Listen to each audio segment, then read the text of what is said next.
Yeah. Alright, I'm gonna start the dang game. We vamped long enough.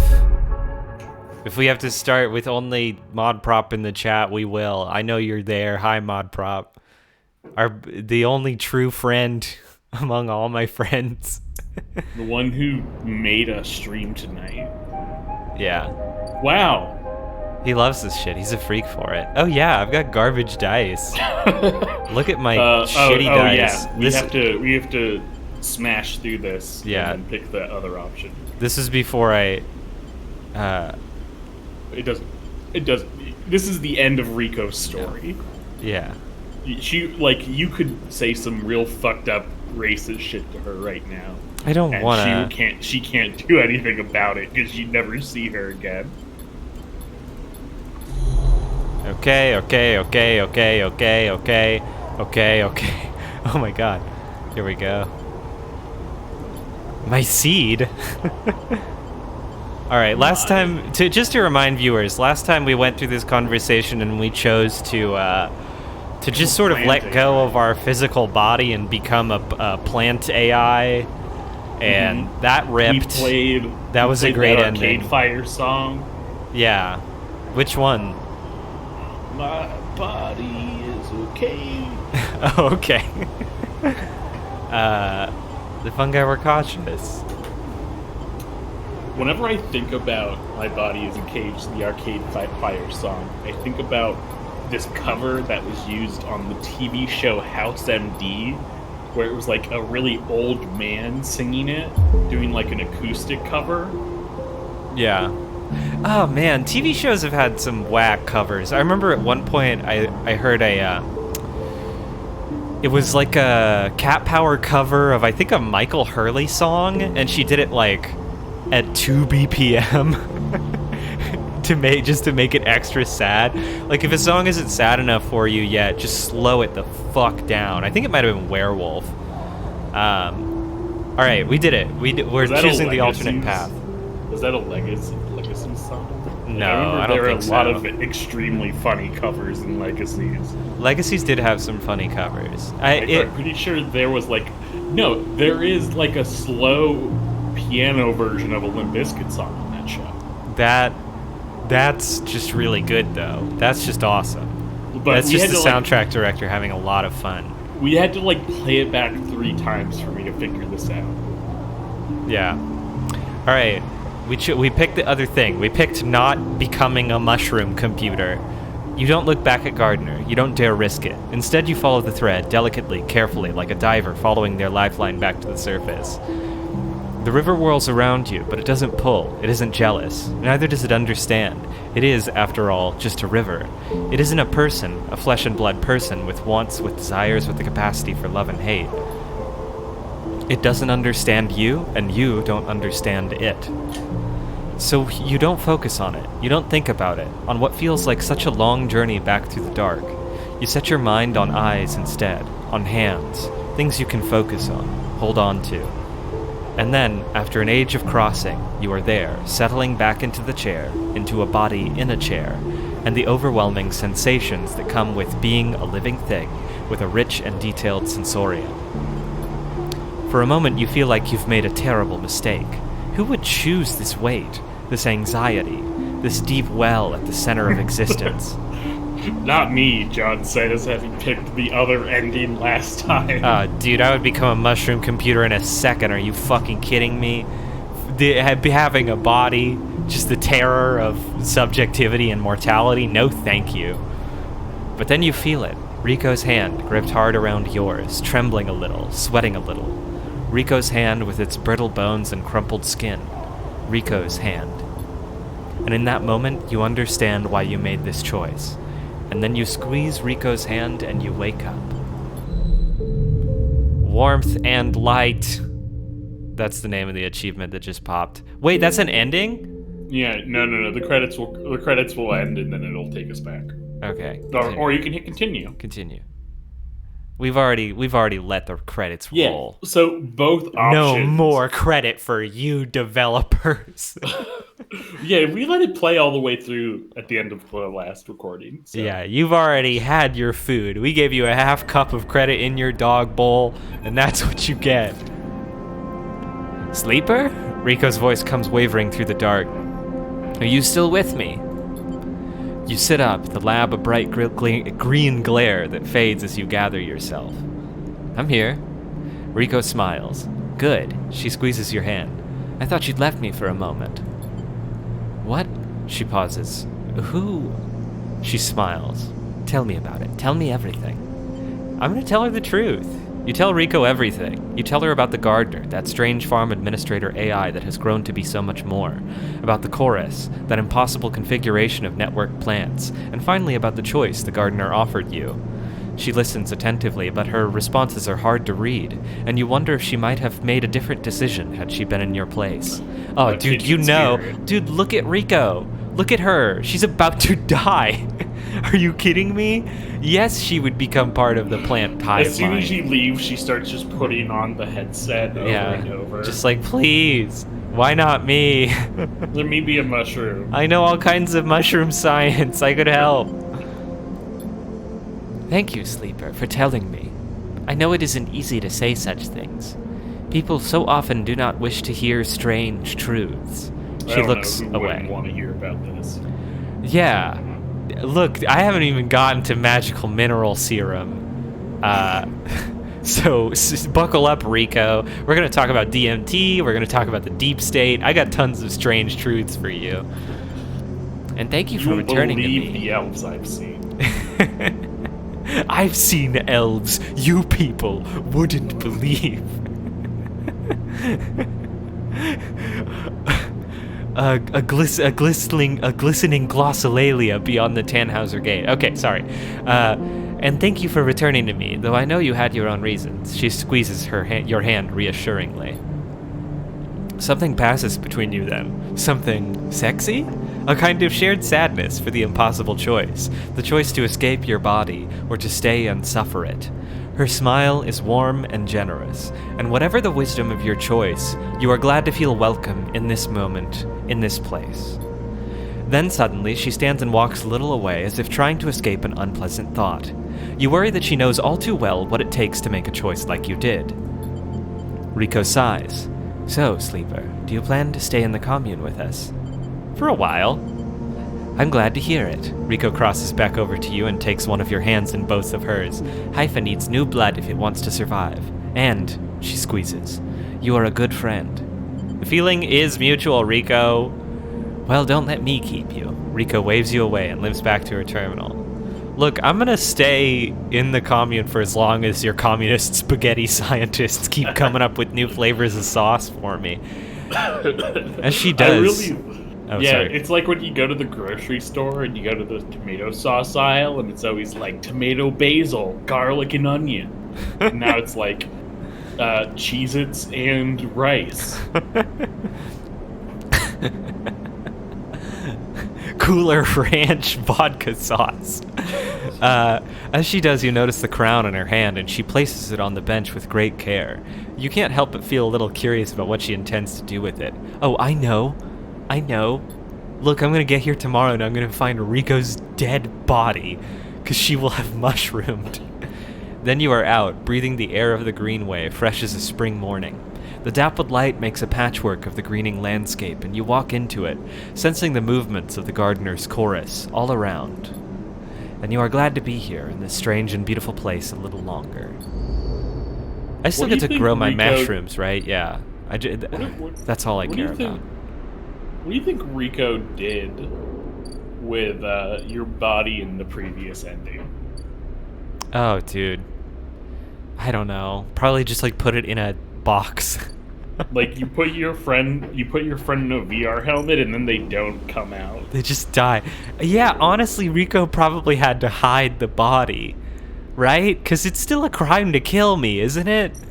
Is it? Is it? Maybe not. Maybe no one would care. Maybe she would just hang me on the wall. Do you want to spend that 1 and then that 4 and then re-roll? Yeah, that's what I'm thinking of doing. I just can't remember what What am I? Who am I? Where am I? I became a mushroom last time and it erased all my memories. Isn't the mushroom farming the +2? Yeah. Mushroom farming is a that +2. forward. Let's do it. How many club now you can make foots? 2. Yeah, I only need 2. Wow. So you're good. You got the juice. Yeah. I want for nothing now that I have the juice. And I think you can sell the Matsutake mushrooms at the lift, but it might be 3. Yeah, I think I might need 3. We'll see. What do we We'll do? see. Can you pull up your drives? Yeah, I need 3. Let's go ahead and do that. Alright, expose Yannick. Oh, that's right. That's the big thing I'm working on right now, is Yannick. Improve the overlook. Oh, right. Tala. And sidereal ticket. That's how you say that? Okay. The whole time I was playing this game, I kept thinking, like, side reel. And I was like, man, what a weird name for a ship. Caster's still got nothing. What's Alright. going on here? Oh, right. This is the critical action. Luckily, I've got a +2 in this, so I can just win it. 4am, let's go. Just succeed. Relay located. We did it. You look at the countermeasure on the drawer. It looks like some kind of shock trap. If you'd grab the drawer, you'd likely have thousands of volts running through your system right now. You wince. Oh, it's just telling us what the bad ending to this is. Once you find the anchor points, it comes away easily enough. You prise it from the drawer quickly and quietly, then listen for footsteps in the corridor outside. Nothing. All clear for now. You slide the drawer open, looking for other countermeasures that might be inside, expecting to see a chunk of tech, the relay. But as you slip it open, all you see is a handful of wires and an empty implant cradle. Is this some kind of mistake? You freeze for a moment, unsure what to do next. Why keep an implant cradle so carefully guarded? You remember Yannick having an implant, a small plate on the side of his head just above his ear. You assumed it was for hearing or vision. Those shimmering glasses of his come back to you in your memory, his strange movements, his speech. You look again at the cradle, and there it is, printed on the frame. Proprietary technology, property of Essen Arp. Rabia said the relay moved, that they couldn't get a fix on it. What if Yannick was the relay? The thought hits you like a shock. Yannick, with a remote relay implanted in his head, networked to every single implanted enforcer in the low end.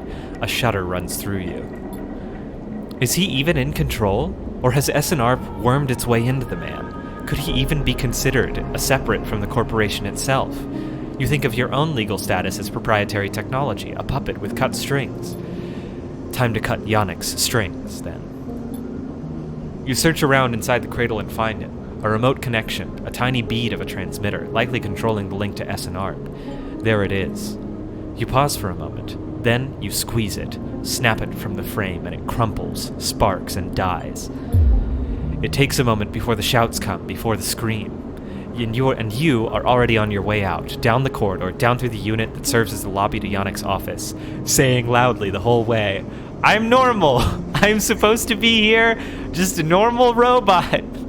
Beep boop, beep boop. Then out on the gateway, out onto the walkway, where Yannick lies still, enforcers gathered around him, bemused.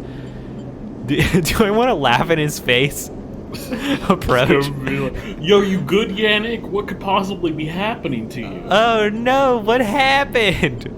I know the wiser choice is to leave, but I want to see this old guy just sort of go fucking... Beep boop, beep boop. Yeah, just go on the fritz. I'm approaching. You push through the crowd and there he is, still, crumpled. You arrange him a little. Lie him down properly, feeling how thin his body is under his suit. You wonder how long he has been like this, a puppet for SNARP. With the connection cut, nothing remains but his body, which means that Yannick the man has been gone since a long time before now. You place a hand on his chest. You're sorry for him, but it's done now, and you didn't kill this man. You've seen enough. The connection is cut, and whatever Yannick was, or had become, is gone. Your anger is a hard core in your chest. Yes, my anger on behalf of the criminal organization that I joined definitely very willingly.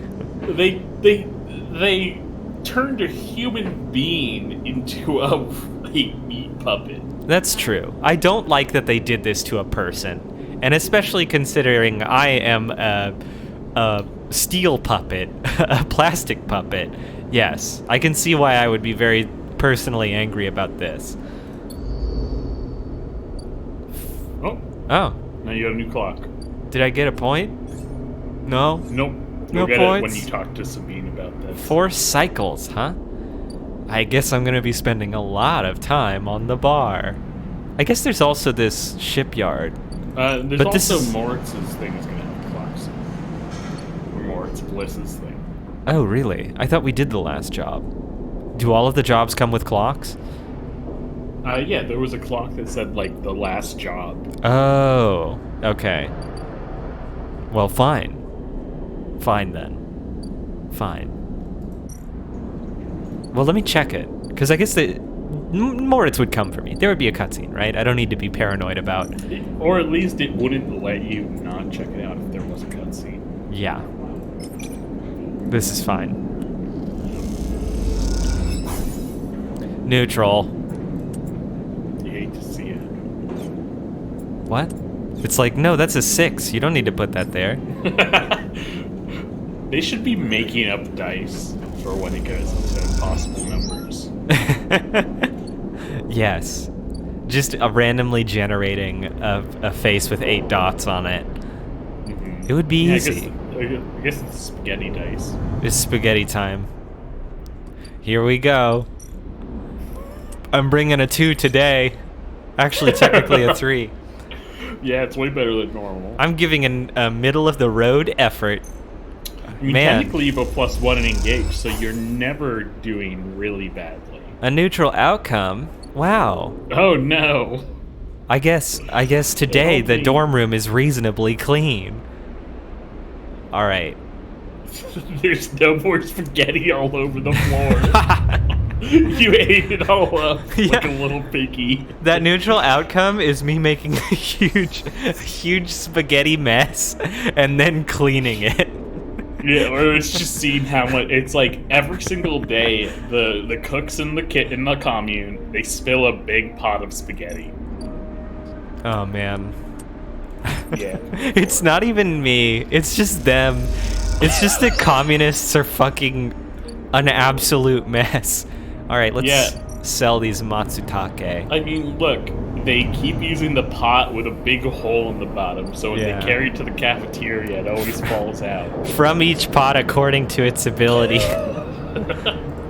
And now, then you come in, they're like, oh no, who would agree to eat this floor spaghetti? You know that's not what they talk about. You know that's not what they talk like. They talk like, who would eat this floor spaghetti?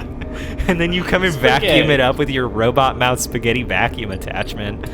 Check the Bliss clock. I want to prove it to you. Okay. I want to prove its existence to you. You want me to prove it to you. All right, there's 2 more segments. Okay.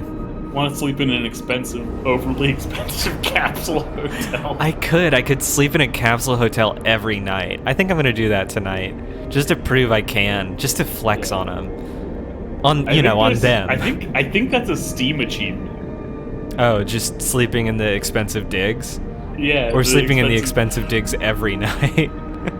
Sleeping in the expensive digs once. Okay, nothing interesting here. All right, and then there's this. Wait, where was the What? bar? The bar. There it is. It's the glass. Yeah. The goblet. I can put this here. It's a big job. Oops. I'm just gonna put these 2 here and then re-roll, because who knows? 3 is below Oh. average, so. I was thinking of or you could put the 3 in. But what if I put a 4 in there instead? yeah, I guess you only need to not fail. There we go. What's up? What's up, Tala? Tala stands back from the newly finished still and tub, hands on hips. Hands on hip. Both hands, one hip. What did she talk like? Look at this, she grins. The overlooked distillery in all its glory. When in doubt, listeners, this is a professional voice acting tip from me, definitely a professional voice actor. When you don't know what to do for a voice, just do raspy. Yeah, I'm also a famous voice actor. You might recognize me from Adventure Time, where I play the dog. Yeah, Patrick is Jake the dog. We've actually been a celebrity, small-time celebrity Twitch stream this whole time. Please check out Multiverses. I'm putting in a lot of work over there. Yeah, we just have like such a bad social media presence, such bad social media skills that we've got like one viewer on the reg. I know, and it sucks most is that when you Google Adventure Time, a different guy's name always pops up for the dog. Pat, did you post our stream on your Discord today? You said you might do that last week, but... I said I might, but I guess I can. I mean, might can mean no, that's fine. And let's do it when we start a new game. Yeah, I was gonna say, like, and this is gonna be the last night of Citizen Sleeper, I feel. Yeah, I think all I have to do is just pick an ending. Look at this, she grins. The overlooked distillery in all its glory. She squeezes you around the shoulders. Thank you. How's sourcing ingredients? Tala smiles. I think I've got most of it covered between the food factories in the low end and the farm stacks on the greenway. However, she pauses, there is an issue. What's the problem?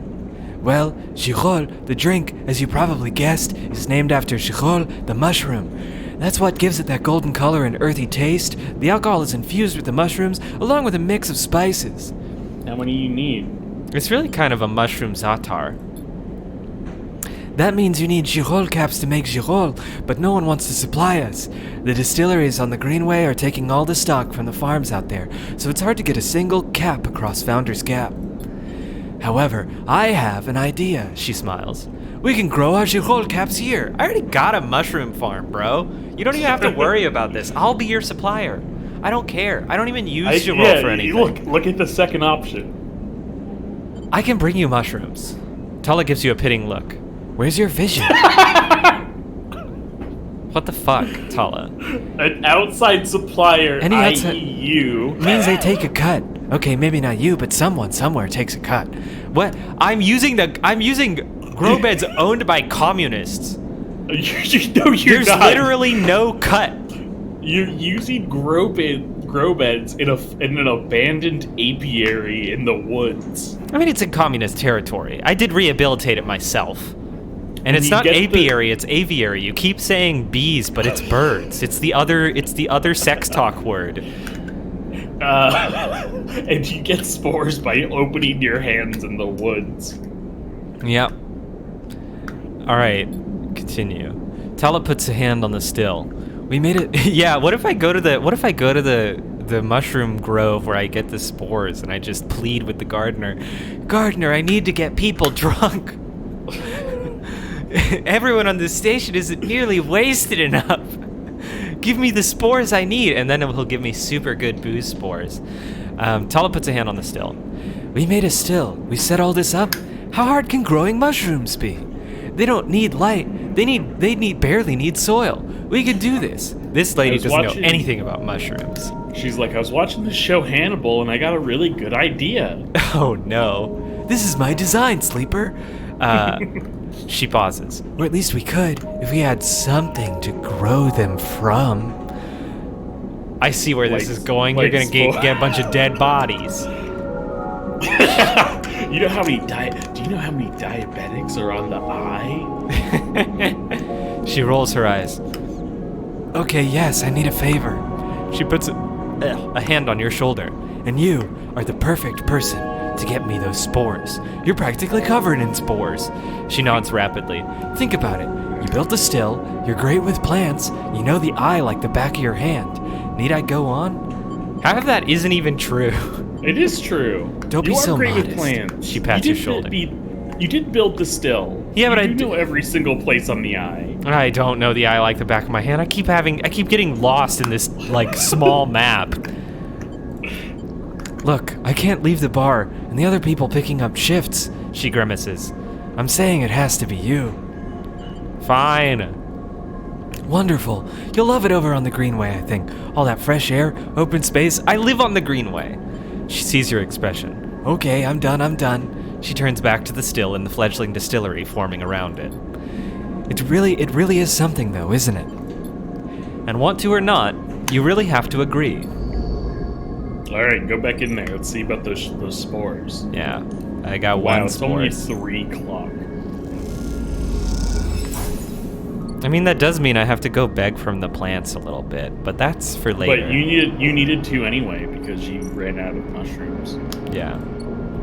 Right now, all I need to do is eat a spaghetti.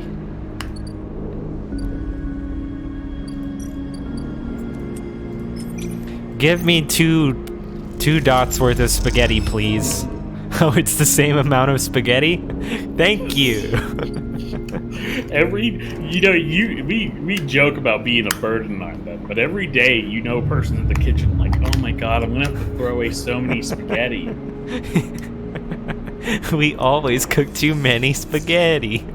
Spaghetti just isn't. It's like the portions are too many noodles, too many spaghettis.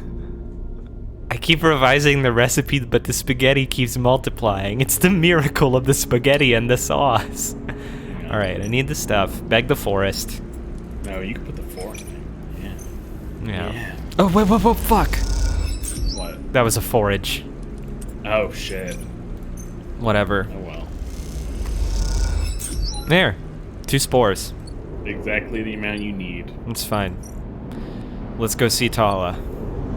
I guess tomorrow should be Bliss's clock. Yes.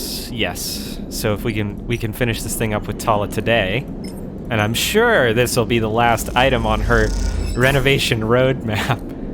Now that she's got just sort of a skilled contractor working for her for, as far as I know, no wage. Yeah, I don't think you're getting any money out of this.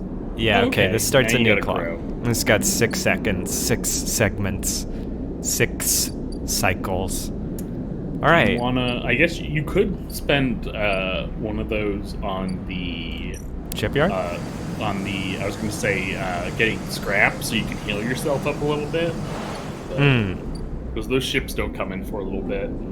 Okay. Their clocks are both at halfway. Yeah, I might as well. It's a little bit of a waste because I can just synthesize stuff whenever I want, but. Oh yeah, I guess you have one. Yeah, this is unnecessary. Okay, then use the 5 and 6 at the... Except... Is it? What if you got another ship mine? Is anything ever really unnecessary? I don't think that gives you anything but scrap. Yeah. Alright, let's go yeah. do some work. No, it only gives you scrap. Wait, where did you get the... No, we got the ship mine from buying... Yeah, from buying stuff, yeah. With our huge pile of money... Alright, take this 8. Bad result, $12. Good result, $12. Steady wage. Take a 4 is fine. Take this 4. I don't give a shit. It's only 25% negative. Hey! Perk efficient extractor. Oh, so you got another piece of scrap. Nice. Each shift, a crowd of would-be workers gathers outside the shipyard, each of them clinging to a 4-digit number printed on receipt paper. These are their assignment numbers, and you're either called for a shift or you aren't. Ah, this sucks. This sucks now. As you arrive, the crowd is restless and chatter rumbles through the lines. For those who, like you, have graduated to the work teams, shifts are guaranteed. Having just walked out of a meeting with a supervisor where you were praised for your efforts, you feel the glow of a job well done. But you can't help but feel empathy for those huddled as you pass, waiting for their number to come up. You keep your head down as you leave the shipyard, feeling a little guilty as you do. This was you, right? I thought you were the baby. I think I am. Okay. Wow. Because I could do a really rancid baby voice. All of your voices have just dried up. Let's give you this one. Well, no, because Bliss's is also me. Okay, that's true. So I got a little bit more. Hey, sleeper, wait up. Lem's voice trembles as he shouts.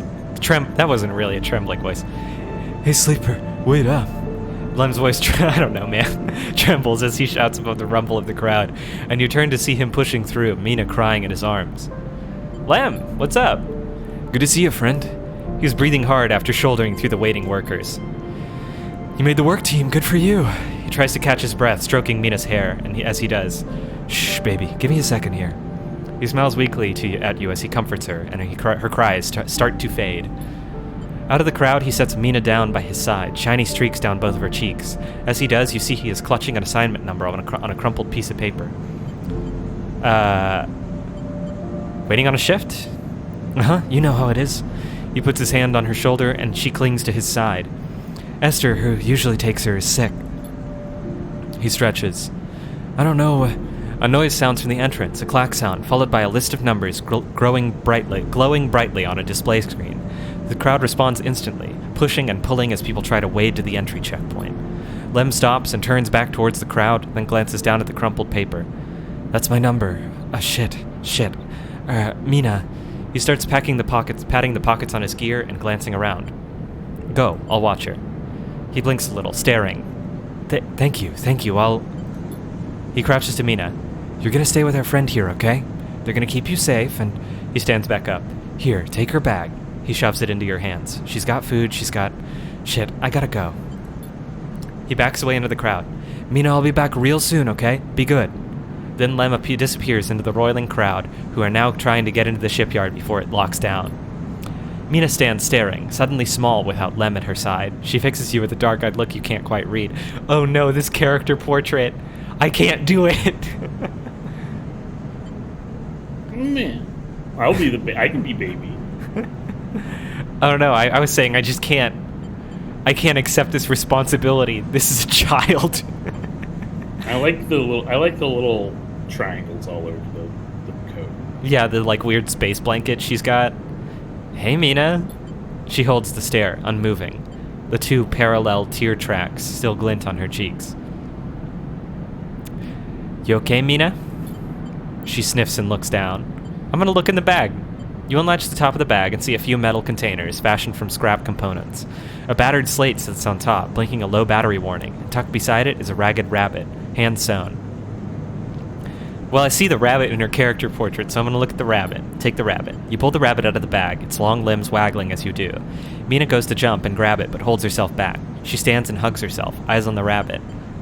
Give her the fucking rabbit. Don't take the rabbit hostage trying to learn its name. Give her the rabbit. You hold the rabbit out and Mina snatches it from your hand. She hugs it tightly without looking away from you. Bun Bun, she says, staring you down, ferocious despite her size. Hi, Bun Bun. Hello, Bun Bun. Hello. You move a little closer as you speak, closing the gap. He doesn't speak, she says. She looks at you suspiciously, but her face softens a little. She waggles Bun Bun in front of you, and then walks him up your arm and onto your shoulder where he sits. She pokes your arm a couple times. Are you really a robot? Sort of. Yeah, she thinks. Me too. Mina has more questions. Lots of questions. Questions about how you breathe or if you rust. But before long, you're talking about rabbits and what Esther, the lady who usually takes her, smells like. And whether or not fairies live in the eye's heating pipes. You pass the time like this, sitting side by side. On that clock. The heating pipe fairy clock. Mm-hmm. You pass the time like this, sitting side by side on the floor of the walkway as others pass by, sometimes talking, sometimes drawing on the slate, sometimes playing with Bun Bun the rabbit. And this is how Lem finds you, just as both of you are starting to yawn. He is dirty and tired, but Mina leaps up his legs and into his arms as he stumbles backwards. You two get on okay? He asks, trying to keep Mina from climbing onto his shoulders. More than okay. I think we had a great time. Mina shoots you a smile from Lem's arms, her suspicion gone. Well, looks like the meeting can be nice. He pokes her in the ribs and she squeals in delight. Thank you, friend. I mean it. He gives you a warm, wide smile. I owe you. Look, he glances around. It seems like Esther, the lady who usually watches her, is gonna be out for a spell. If you ever have some time, I'd really appreciate you coming down to our place in the low end. He grins sheepishly. If you have time. But now I have to take this one to eat. He plays at biting Mina, and she giggles in response. See you, sleeper. He waves and they stumble off down the corridor, drawing gazes from passing spacers as Mina's laughter echoes down the corridor in bright squeals. Ugh! Ugh! You can't put a dad in a game! It's You rough can't out do there. that! Oh, okay. Time to go get some lunch. I guess that's just completing the whole ship. It's just me. They're waiting on me to complete this fucking massive ship. Alright. There's so many clocks for this one. I don't have any dice for lunch. No, but you have money. Yeah. You have 806 Oh, bucks. this is Lem and Mina's unit. Okay, that's cool. Let's go to Memphis. Gimme. Memphis will no longer speak to you, but he will give you mushrooms. Yeah. He was incredibly vulnerable with me one time, what's and that that's Mina's? it. Let's see. It's just babysitting. Oh, Yeah. you got to babysit. What's Well- your next clock? Let me see what the result is. Unless Lem gets time in the shipyard, he won't qualify for the sidereal crew lottery. Watching Mina gives him that chance. Oh no! Oh no! Oh! Wait, what's the sidereal clock now? I have to help Dad. Oh, it's the sidereal clock is the one that I work on. Yeah, so you have 2 clocks for this. Yeah. And I can't let Dad down. I know. All right, I like that you guys are kind of neighbors. I gotta eat this. Or the 2 pair. Oh, right, I do have 2 scrap.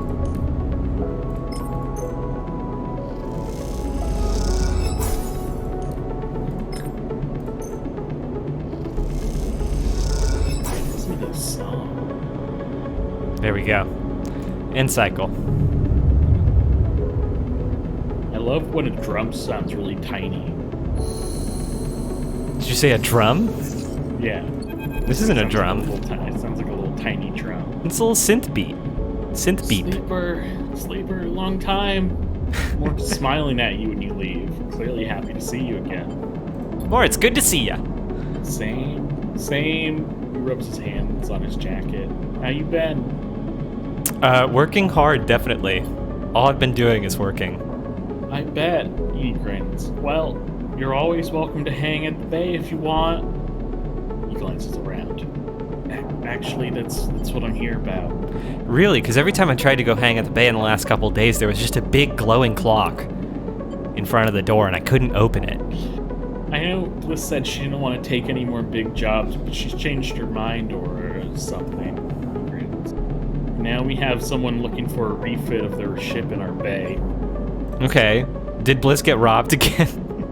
You would not believe it. They want their entire ship disarmed, cutting out defense arrays, weapon lockers, ship-to-ship countermeasures, the whole lot. They say it's going to be a ship of love. We're renaming it the Love Boat. He leans in. We'll be able to start an arms dealership with all the hardware we'll have up there when we're done. He laughs. Anyway, it's a massive job and we need some hands. Bliss said to go get you. I don't know about arms dealing. So come on up. Bliss is waiting for you to accept the job. He pauses. It'll be good to have you up there again. He grins. Like old times.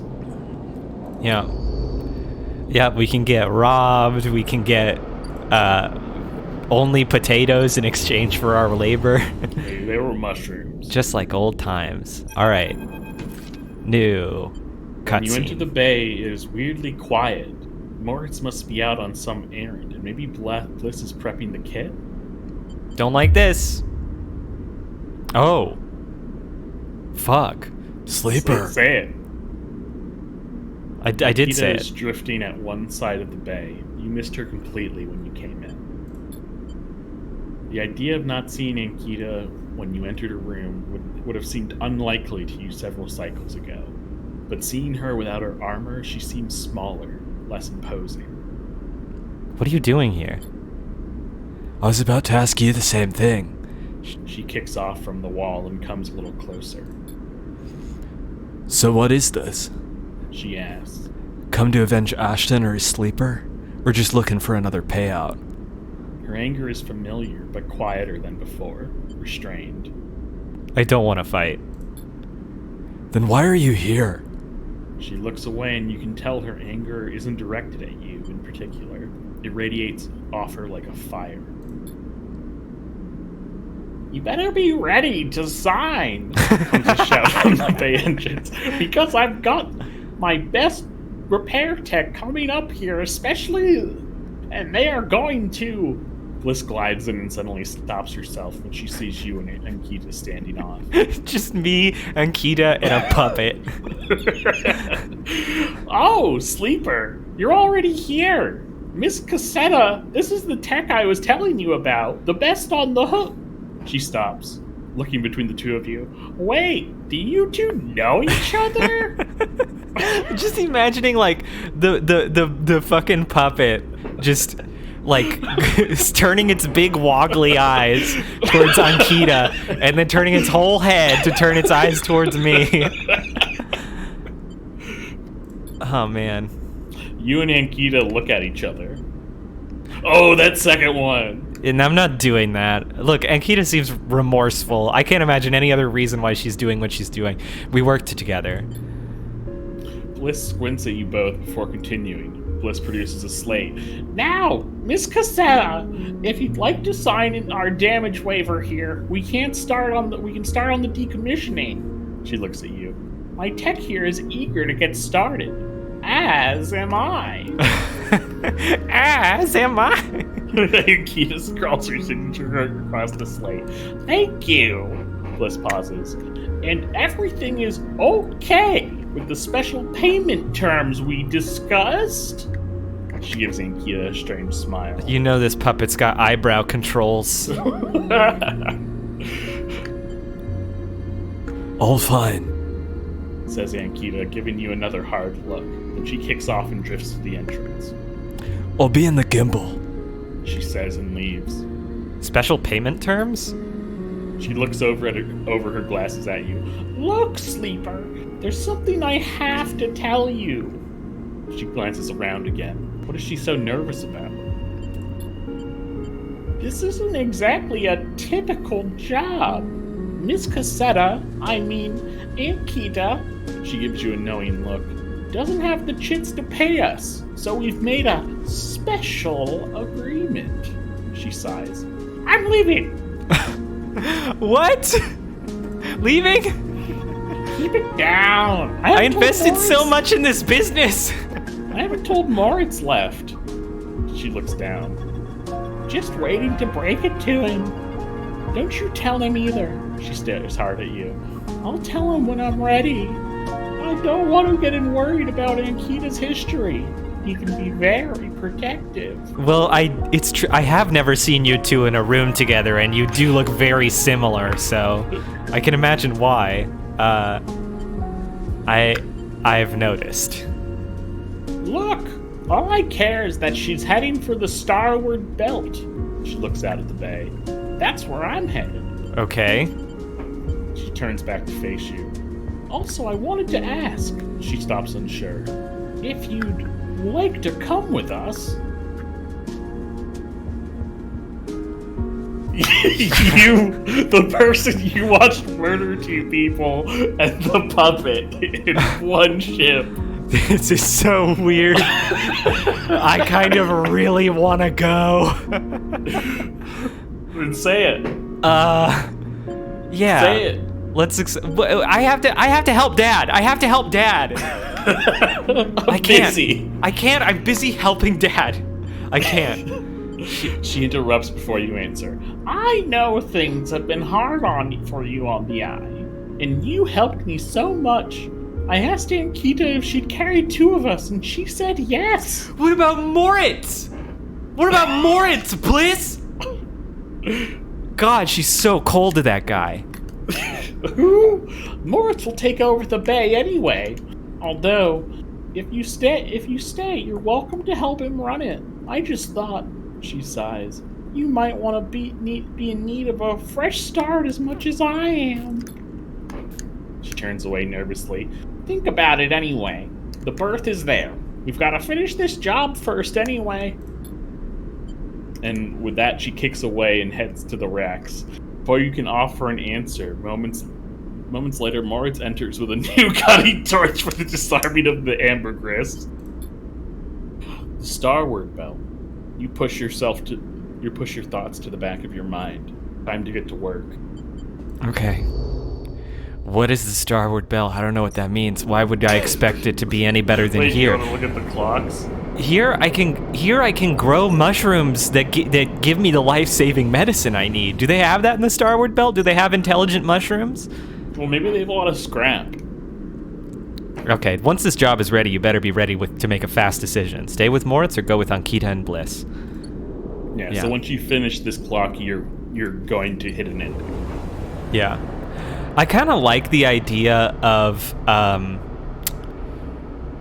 like the future that I picture with Ankita and Bliss, where it's just like, there's something cool about a hard-boiled starship crew where two of them have, like, a really bad history and two of them have, like, kind of a weird history.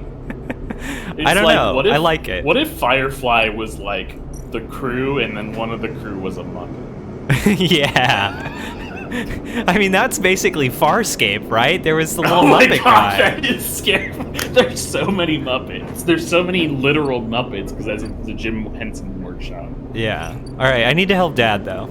Because that one, that one doesn't... Yeah, you only need to fill up this clock once. Yeah. And you can start filling up the sidereal clock.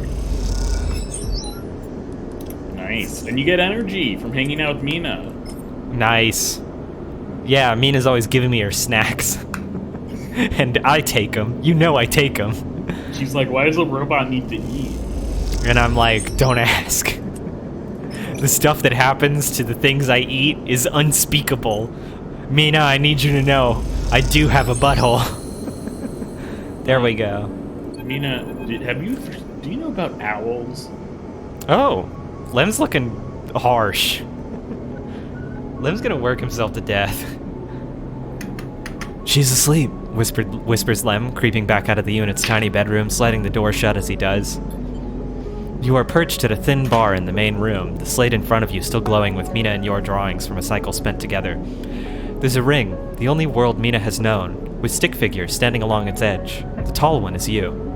The little short one with a small dick is Lem. Drink? Asks Lem, producing a worn-looking bottle of Chirol from under the bar, its contents glowing amber in the fluorescent light. Sure. I don't know if it does anything to me.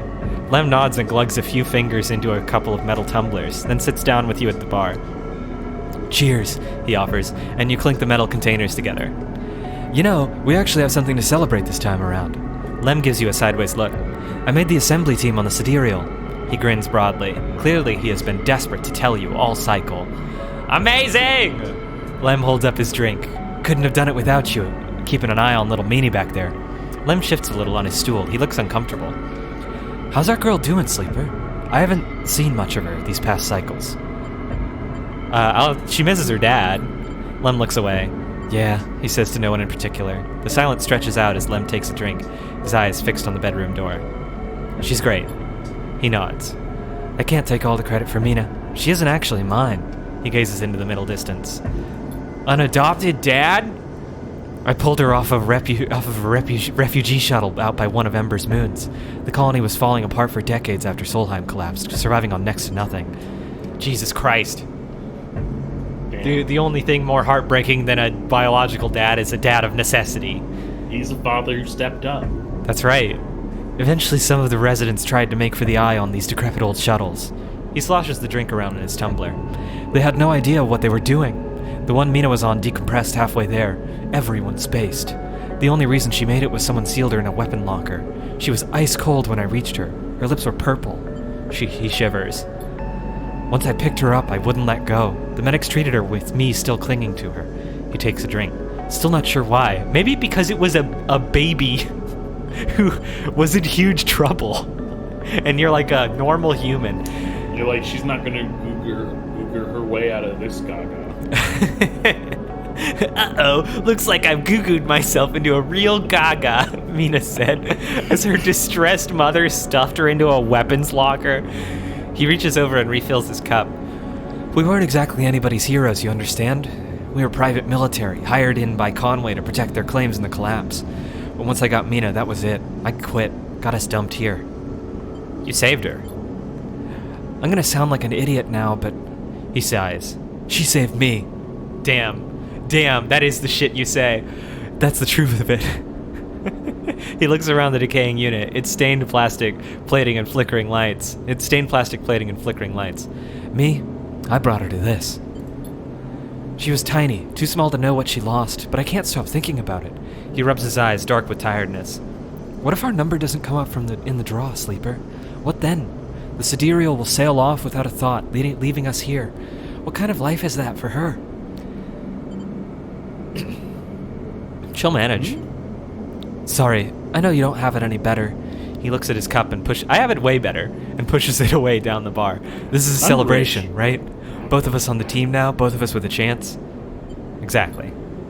Imagine, all three of us riding the sidereal horizon out of here, to a new world. He looks into his glass for a moment. I think I drank this too fast. He laughs. Lem stands and starts to clear the glasses into the auto wash. I need some sleep, friend. See you around. All right then. He catches your shoulder as you both turn to leave. Thank you, Sleeper. I mean it. From both of us. He pats your shoulder and you slip out into the dark of the walkway with thoughts of little Mina in your mind. Hey! You got 2 points. I got 2 points. What do you want? Icebreaker, even though we never hack anymore, or wait? Because the Sabine clock's gonna finish soon, and I think you get a point after that. Yeah, I'm thinking we just wait until we can get +2 and engage. I can't Which believe should be engage ended up higher tomorrow. than interface. It should be tomorrow. Well, it's just because the second thing. The second perk for interface just isn't very good. Oh, we sleeping in the capsule? Oh right, let me just. Oh wait, it's not the end of the day. Yeah. So you still got 2 dice. I might just dump this on the ship, because it's a big clock, man. It's a huge clock. I mean, look at this ship. Yep, it's a big ship. Plus, it's a +2, so like. Yeah. Oh, I get scrap? Oh, I got it from efficient extractor. Nice. Nice. You want to just use that 2 too, because it'll be a 4. Oh yeah. I was thinking I should get some sketty, but actually I get energy from hanging out with Mina, so. Yeah, I was gonna say don't get skitty. You can full energy bar. All right, there we go. Man, it's gonna take so many dice to get that thing up. I only get 1 point, no matter what the result. That's wild. Like capsule hotel. Capsule hotel. Yeah. Big spender time.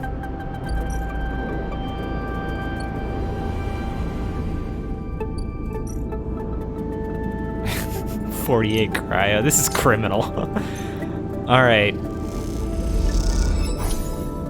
You hand over the chits and get a passkey for capsule 0451. Time to find out which of the identical births is yours. It's a reference. What? 0541. 0451? What is that from? It's the immersive sim number.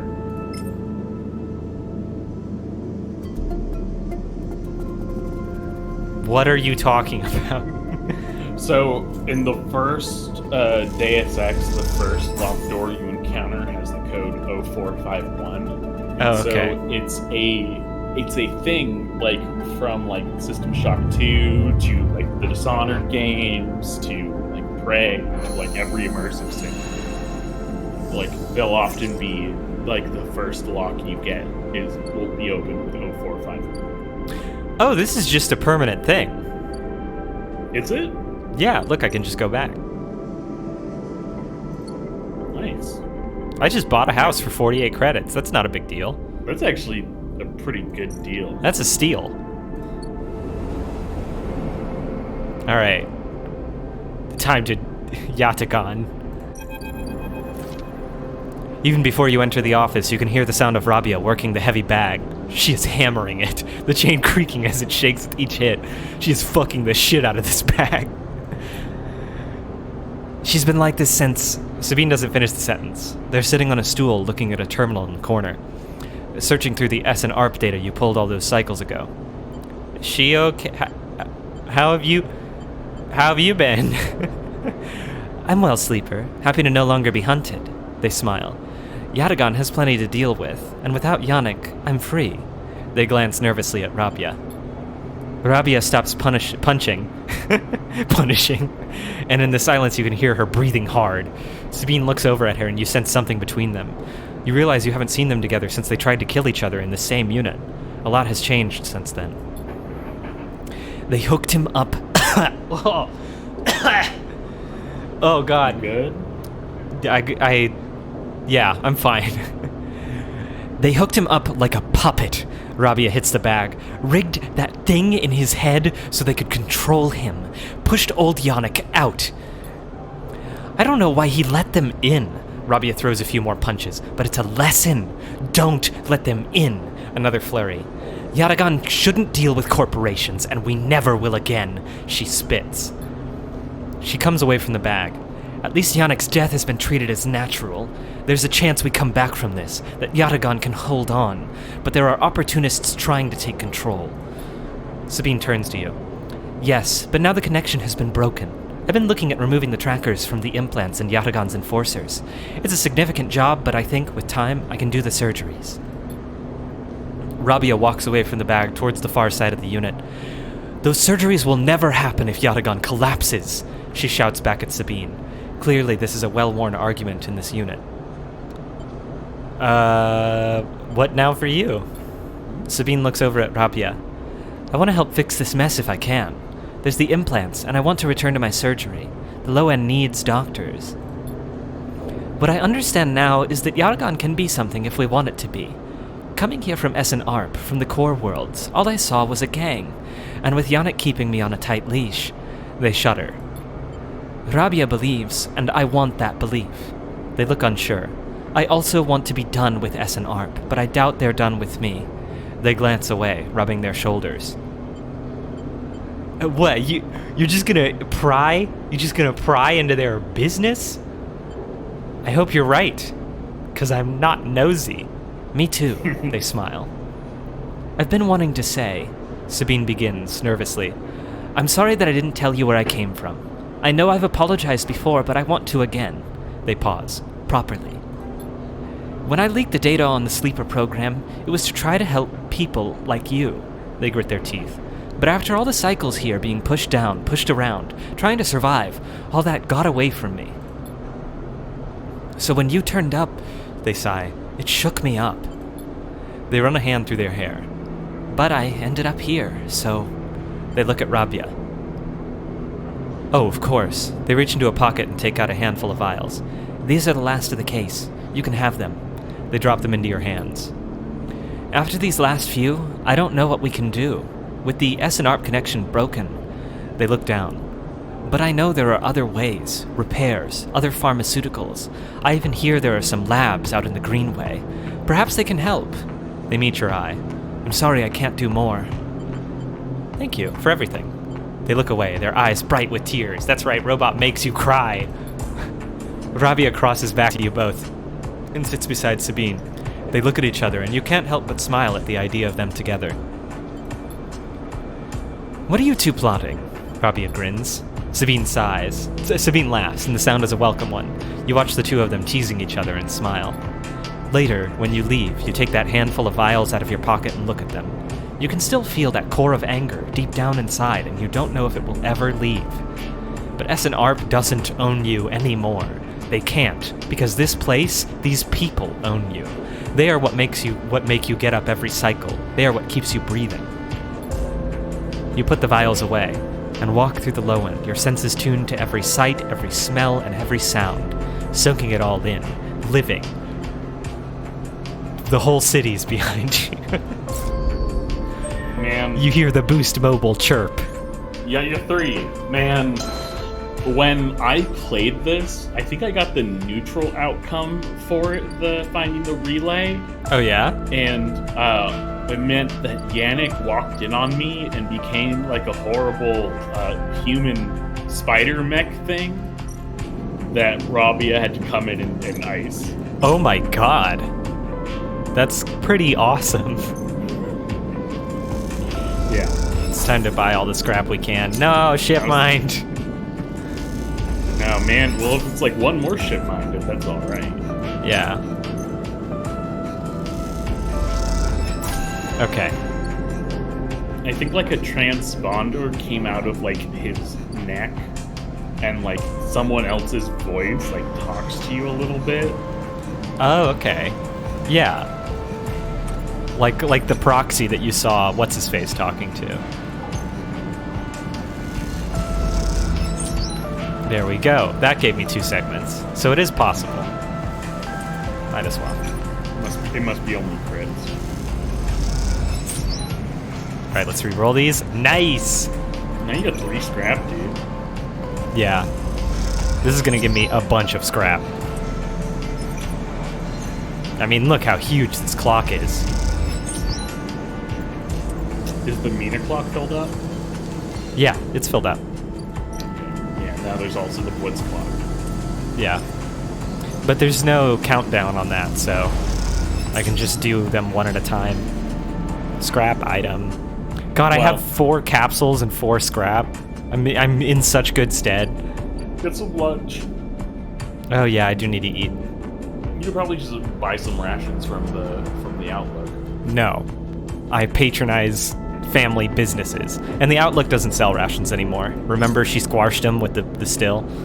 Oh no. Yeah.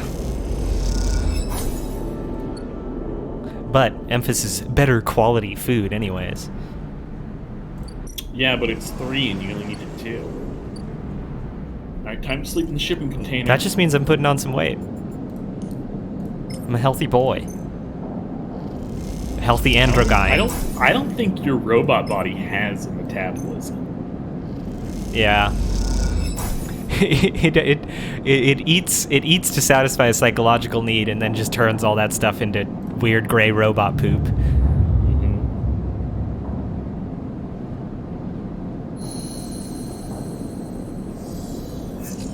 Okay. Not great, but also like I have a you have reroll. so many and you have so many +2s and shit. Yeah. Let's just keep dumping points into this. Well, let's see. The Overlook isn't ready, right? Yeah, it still needs 3 more segments. Yep. Yeah, and I guess we done Sabine. So literally, it's just the Overlook, the sidereal, Sidereal. the cider reel, Sidereal. and the Blitz shot. Oh, wow. I got a bad outcome. Took a condition from me. That happens very rarely. Oh, it happened twice. Wow. Well, good thing I got this Dangerous. scrap. Christ. Or you just like chug a pill since you have so many now. I might as well use the scrap first. I'm not going to use it for anything else.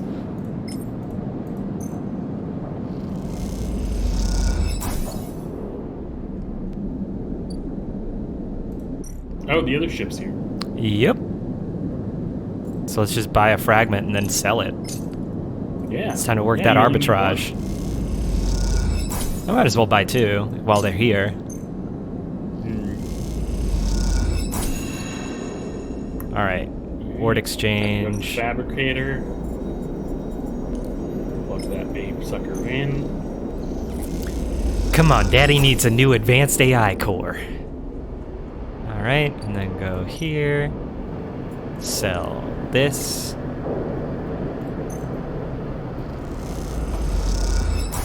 Nice. You're so fucking rich. I am so rich. About to crest that 1,000 NFT barrier. About to have so many apes.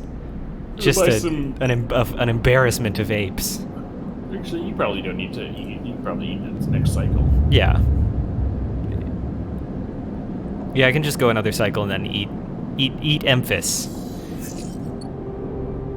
Devour Emphis. Well. Look at these dice. What nice dice. Nice dice for the price. And you're still getting paid, so. That's right. This will get me... Making- no, not quite. Making mogul moves. There we You go. should. I'm at 997. Your crew slowly filters out of the shipyard locker room, the bubbling chatter reducing with each group that leaves. There's excitement in the air. Havenage just made an announcement. The assembly teams are done. Sat on the locker room bench, you can feel the sidereal out there, its hulking mass now intimately familiar to you. Over the past cycles, you have watched it grow, be assembled. You have walked through its veins and welded its bones. Now it is ready for the final stage. It will go to testing now, then enter a final process of sealing and resealing, checking and rechecking before it is deemed suitable for its generational trip.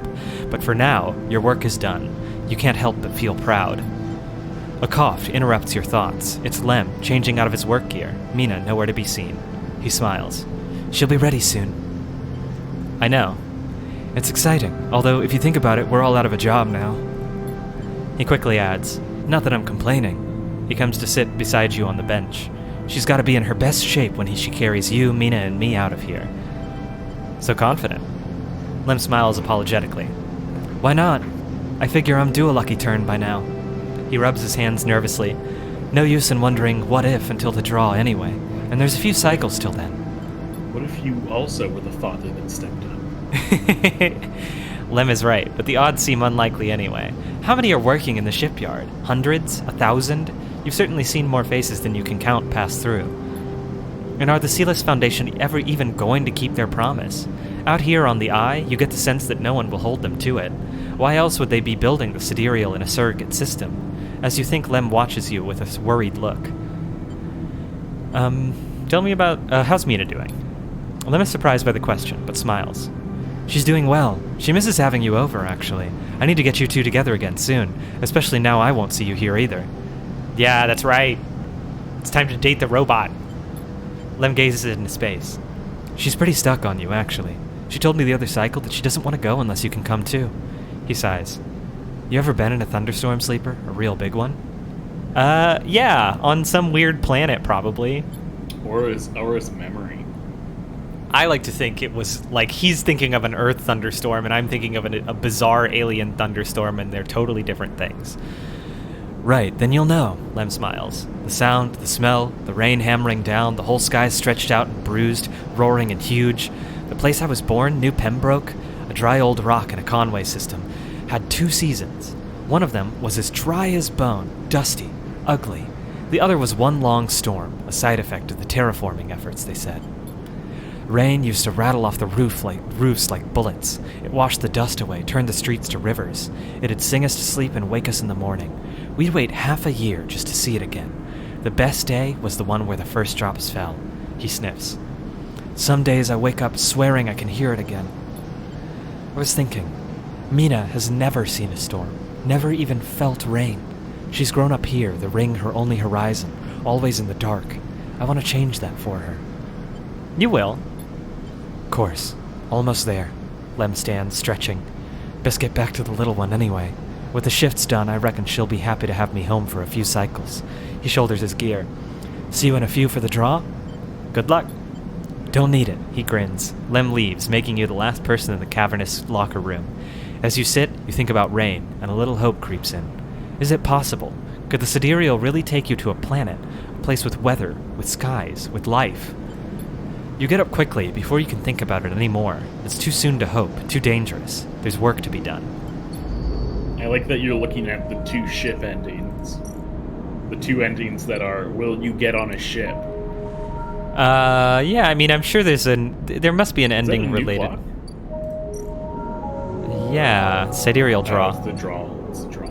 And I guess the 6th segment is the departure? Yeah. Start moving the it's sidereal just horizon to the moving. hub. Okay. Yeah. So when it leaves, it'll be at the hub. Yeah. Where those? I'm sure I guess there's not an ending related to Bliss and not Bliss, to Sabine and No. Rabia. So the 2 ship endings are the only endings I've got left. Mm-hmm. Yeah. And there's no ending for the Overlook. Yeah.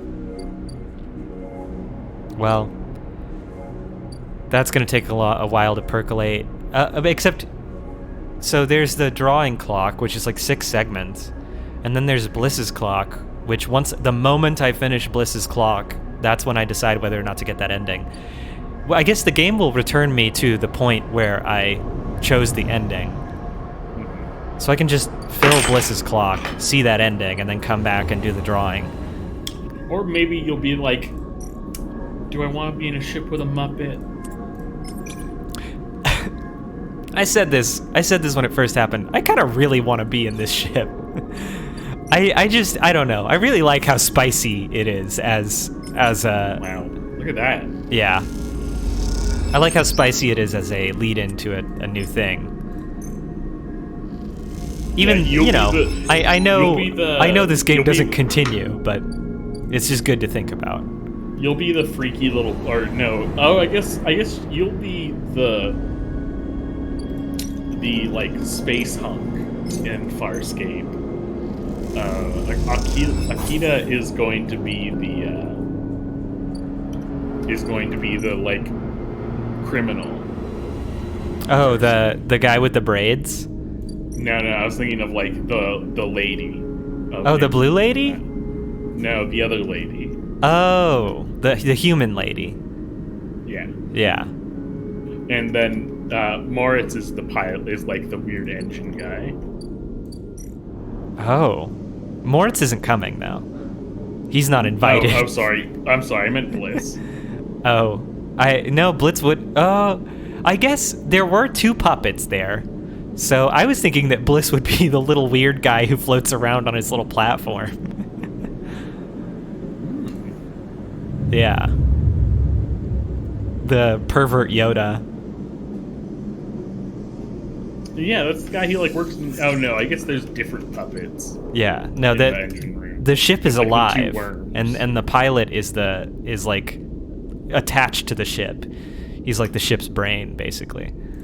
All right, time to look at the ambergris. Okay, We can fill this clock. I'll post a photo of the guy I think Moritz is, and we'll see if we agree. Okay. I'll put it in the Facebook chat so you can look at it without destroying the stream. Amber looks better than she ever has before. Bliss has done an incredible job of cleaning the hull, and despite the exterior changes being... Oh, right, you should be reading this. What are you doing? Get out of here. Go look at my puppet I've posted. I'm looking at the puppet.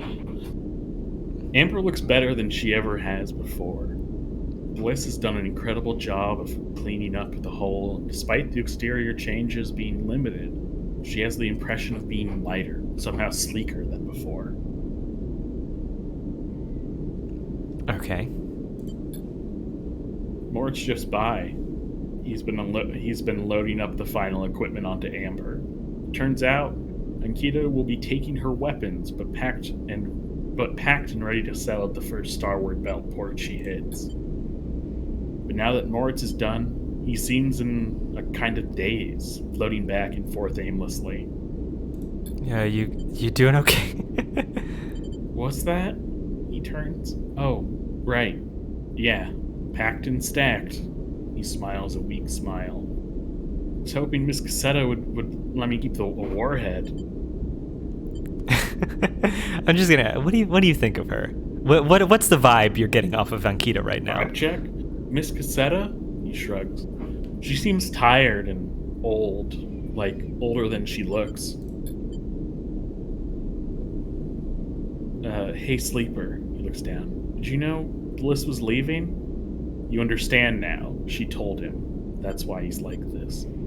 I did. Gotta be honest. He nods distractedly. She said, this place it's mine. He looks up around the bay like it's suddenly some vast space he doesn't know what to do with. I don't know if he really wants like reassurance right now. Can you manage it? He looks down at you, a glazed look on his face. I don't know. I just don't know. Okay. A dark look suddenly crosses his face. Hey, Sleeper, there's something Bliss said. You need to try. Are you going too? Before you can answer, Akita glides into the bay, a massive crate on her shoulder. Sleeper, you coming or what? Bliss is already on board. She stops by the terminal, holding herself in place. Moritz looks at her with a dazed expression. You look at Ankita. She's keeping it together now. She's packed all those bad feelings down someplace where you'll never see them and built a tough foundation on top. She may not be a mercenary anymore, but you imagine most people would think twice before trying to cross her. Well, She looks at you. I'm not eager to spend another moment of my time on this station unless I have to. She pauses, looking between you and Moritz. She sighs, I'll give you a minute. and she kicks off with the crate, taking it to the end of the bay where Amber sits docked. You look back at Moritz. Sorry, Moritz. I'm going. Moritz looks like he might pass out. I get it. He steels himself.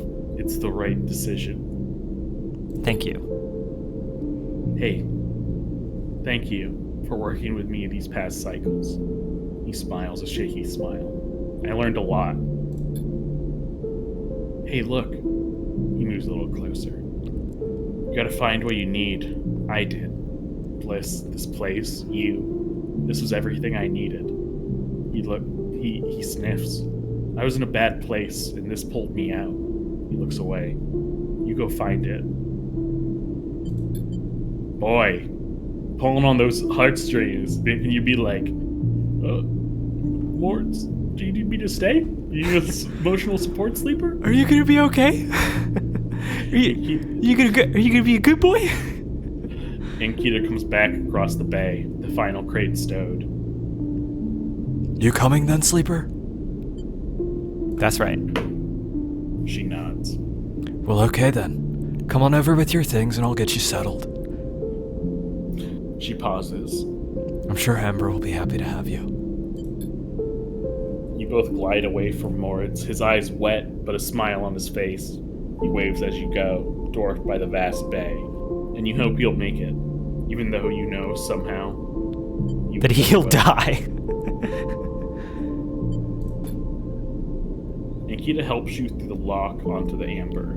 The sense of familiarity is overwhelming. You think about all the times you spent working in these corridors, listening to these sounds, diagnosing those hisses. Ankita gives you a minute before she speaks.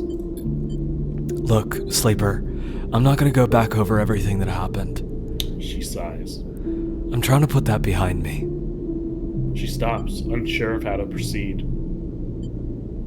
I need to learn to trust you again. She nods. I understand. She stops. You don't ever need to trust me again if you don't want to. She shakes her head. I mean, take your time. I get it. She sounds pained, tired. As you move off down the corridor towards the berth, she tries again. I don't think it was that I thought the wrong things about who or what you are. I just didn't think. I think I just didn't think. Of you, I mean. I didn't think about how things might affect you. And I realized I've been like that for a long time. Focused, stubborn, willing to get the job done at any cost. She pauses. This is hard for her, but you don't want to interrupt. Well, I'm sick of paying the cost. I'm sick of being used as an extension of something bigger, something crueler than me. And having that cruelty, that violence flow through me, I just want to be me for a while. She looks down. Or at least figure out who that is. She takes a deep breath. So what I'm saying is, you can get off at the first port when we hit the belt. I wouldn't blame you. It's a smart move. She pauses. Or you can stick around and we'll see if we can find a way to make space for all of us. She looks away, her energy exhausted. Thank you. She nods, nothing else. This is you. She turns you into a small room with a bunk and a porthole. She turns you into a small room. Your body expands. She presses a button you didn't know existed. Your tongue rolls out and becomes the lintel of a door. There's a great logistics question here, but it sounds like this belt is much closer than where the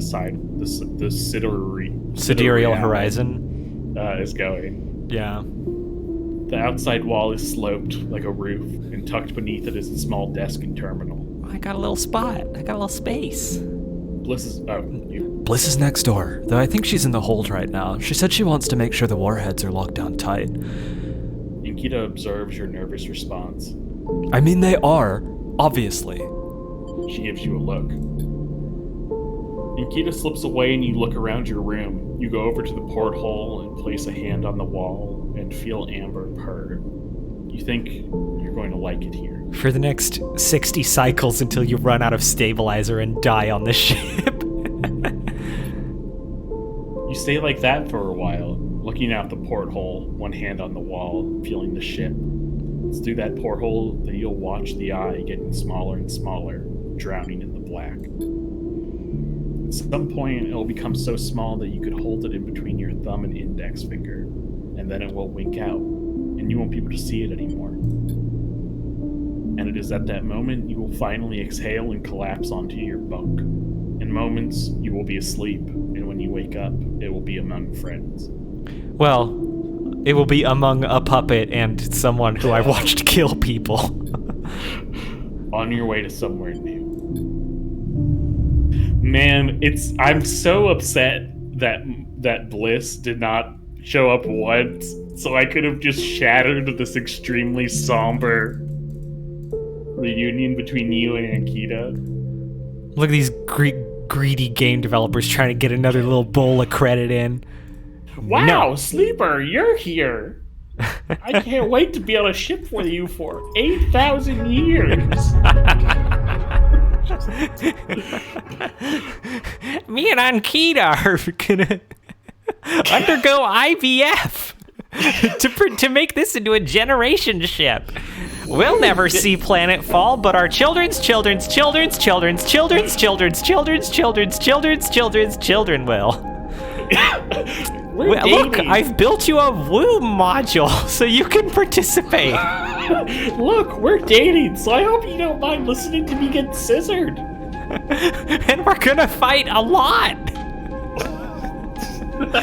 A lot. There's a reason my last breakup was so rough, and it's because I'm intolerable. You just didn't do the... Oh, I see your game. What? You want me to do the Moritz ending too? I just realized that the way you played it, it was so you just had to fill it up. Yeah. I mean, the Moritz ending is nice because Moritz isn't, the thing Moritz, says matters to him most is it doesn't completely abandon him. Uh-huh. That was pretty rough to hear. Yeah, I love it. He's like, I found where I felt I needed to be with you and Bliss. Oh, So- you're both leaving? Okay. Oh, Well, at least I'm a business owner now. Let's see I it. hate to say it. Why did Bliss not invite Moritz? I don't know. It's so mysterious. That's so Why? funny. Just to make sure someone inherits her property? All right. You okay? Boop boop boop. I did. The Continue. property you're ditching because you don't care anymore?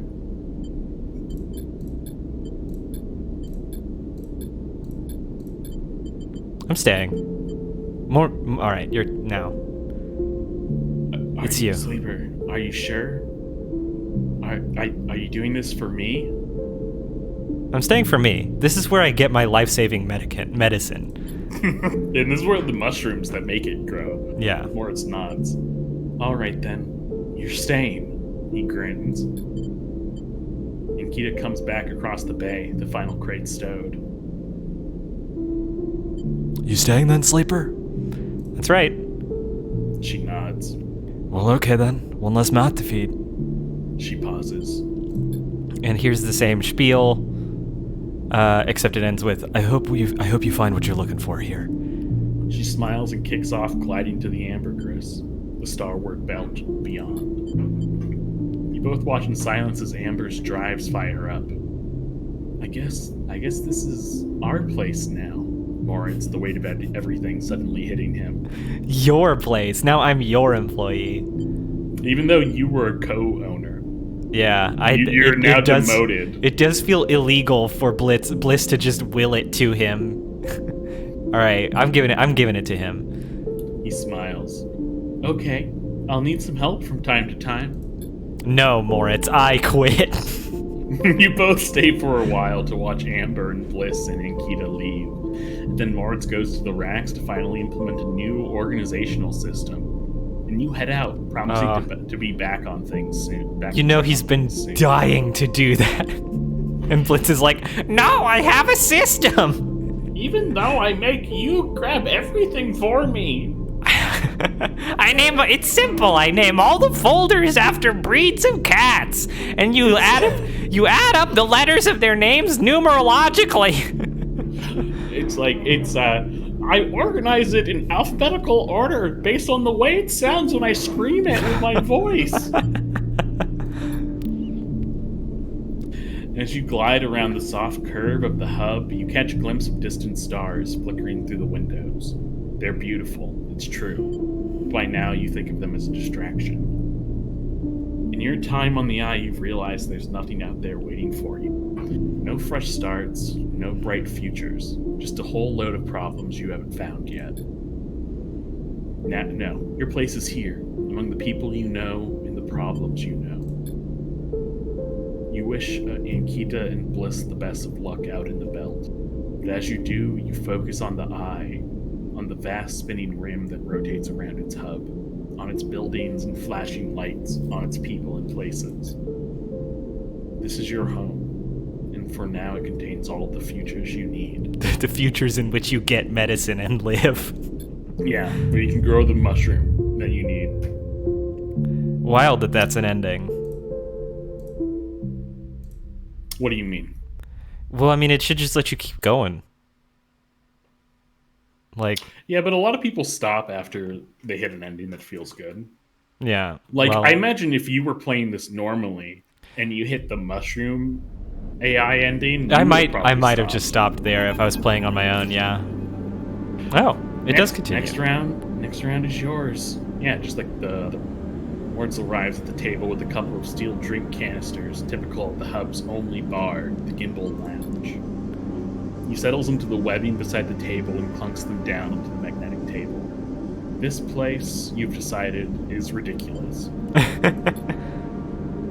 A rapidly spinning, cavernous sphere, the gimbal's weak gravity, just like the gravity at the eye's rim, is created by its gut-wrenching rotation. The interior surface of the sphere is the gimbal's floor, which descends towards the equator, where one long bar loops around the entire circumference. Oh, wow. What do you mean ridiculous? This rips. Tumbling out of that central ring are an array of booths and seating arrangements, equipped with all kinds of harnesses and webbings to keep customers in place. Awesome. Imagine being at like a bar or a restaurant where you have to like strap yourself in or you'll just fly out of your seat. Oh yeah, have you ever seen that restaurant where you eat in the air?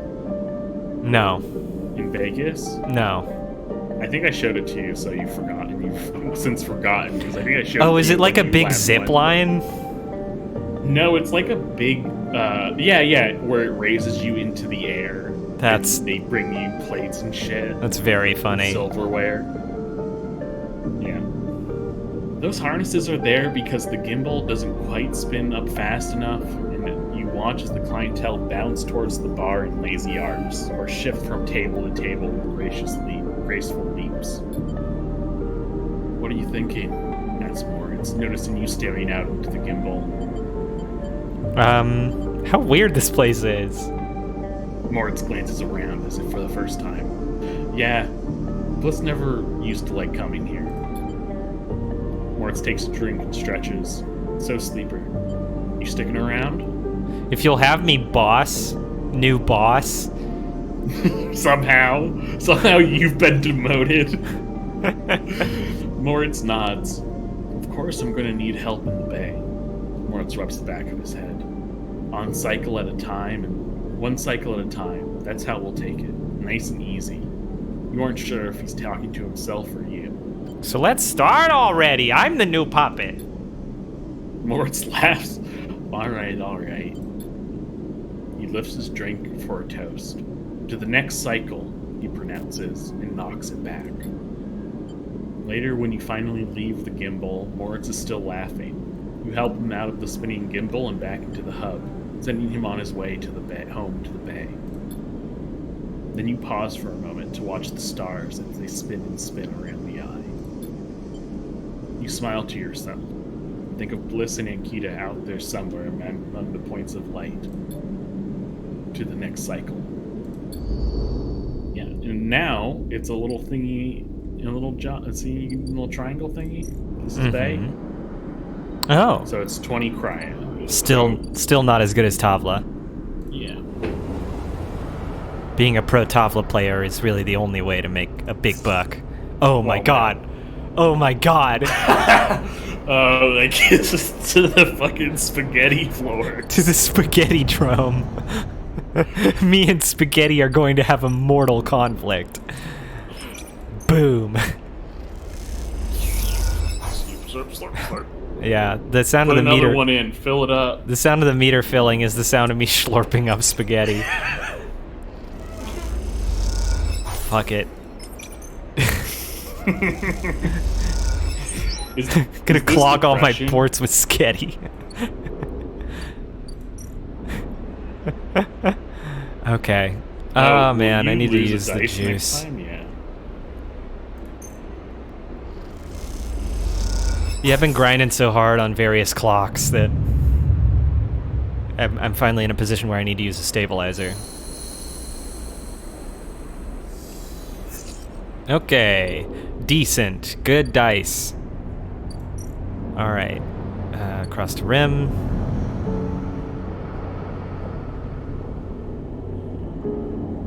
All right. Oh. Tala time. Tala comes to you one shift when the bar is empty, tapping you on the shoulder as you clean the bar. It's ready. She's grinning from ear to ear. The Shirol? Obviously. you can say the word like that? Shirol? Obviously. She grabs you by the arm before you can ask anything else and drags you into the back room.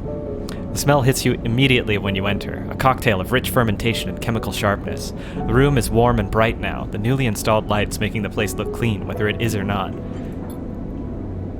Stuff's got a mad short fermentation period.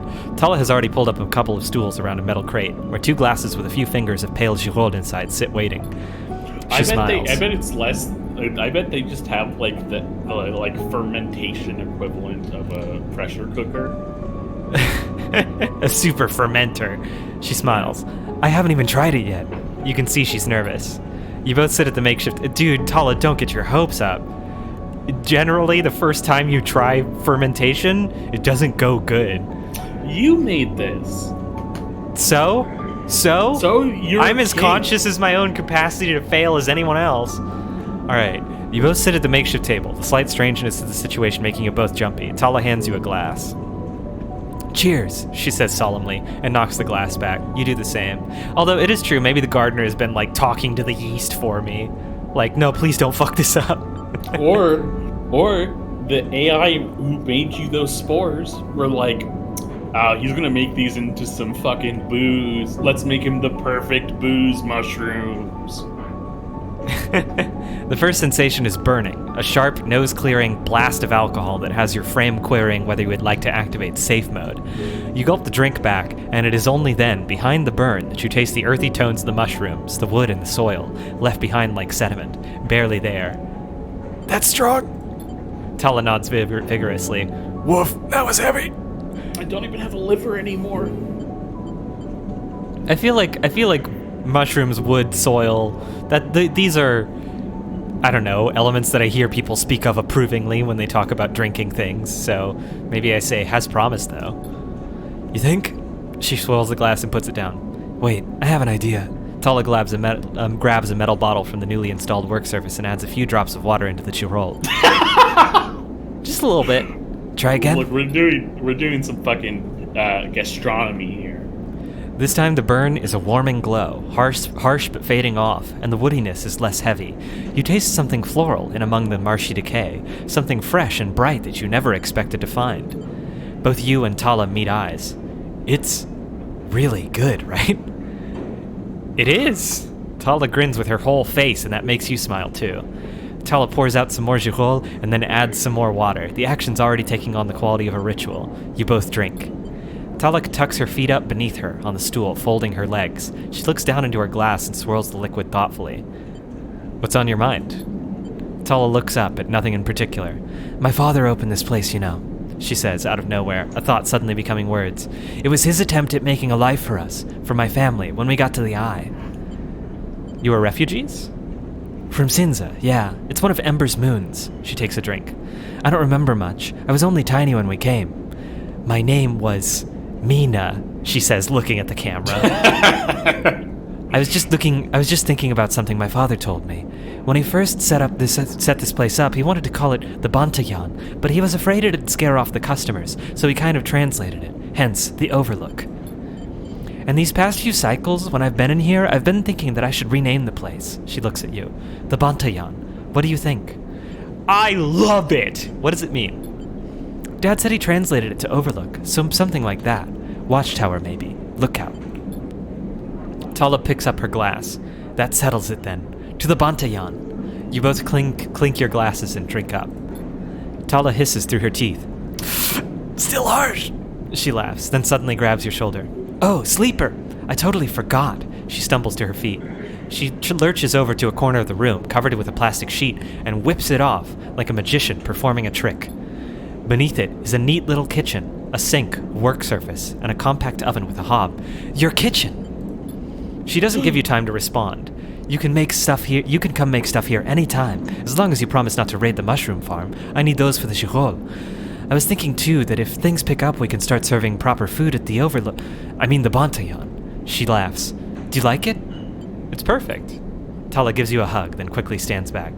I'm sorry, I'm so glad you're here, and you're such a romantic robot. She grins. Me too. As Tala tidies away the glasses, you inspect the kitchen, checking that it all works. It's small and salvaged, but after what you've had to put up with, it feels like a dream come true. Later, when she's done for the day, Tala comes back through to the bar, and you share a glass of the good girol, the one she didn't distill. And this time you talk about nothing in particular, sharing stories about regulars or discussing the best place to eat on the Eye, which after everything that has happened, feels like a nice change of pace. When it comes time to leave, you promise to cook for Tala, and agree to let her know which shifts you'll be working in the coming cycles, and then slip out into the cool of the rotunda. And in this moment, you feel, for once, at home. You've had like 4 homes, and only now do you have a kitchen. And you can just cook 2 Griol mushrooms, and you'll get energy back, but you don't need it. Okay. So now you have a thing that you can finally use girol mushrooms on. Girol. You know French. You know French. You should know how to say girol. Is it even real? Maybe. It looks like a French word. Oh, girols are chanterelle mushrooms. Okay. I've had those. Yeah, I'm familiar with chanterelles. I haven't had chanterelles. I think chanterelles they're either a wild mushroom or they're hard to find in grocery stores in the States. They are wild mushrooms. Yeah. Hard to find. Yeah. The last place I was living at, the lady we were renting from went and collected them. That's cool. Yeah, like chanterelles and morels are really hard to get because they're wild. Then I'll have you think about that they grow off the trail where she will take her horses and they will shit on the ground. Yeah, I mean, they probably need the horse shit. Yeah. But yeah, I collected some. I went mushroom picking. That sounds fun. It's back there, and got some mushrooms. They're extremely tasty. I bet they are. They wild taste like wild. Yeah, wild mushrooms have a more complicated bouquet. Yeah, but you fucking cook that up with some mushroom and some oil. It's extremely good. Yeah. You're making me hungry. God, I'm so hungry. After this stream is over, I'm gonna destroy some food. Well, you only have one thing left to fucking do, and that's Let's eat a lot of spaghetti. Citadel. Yeah, and that's really just waiting for a clock. I don't even know what to put my dice into. I guess just collecting scrap. Or collecting scrap and spores. Yeah, I already got the mushroom farm started, and I still have dice.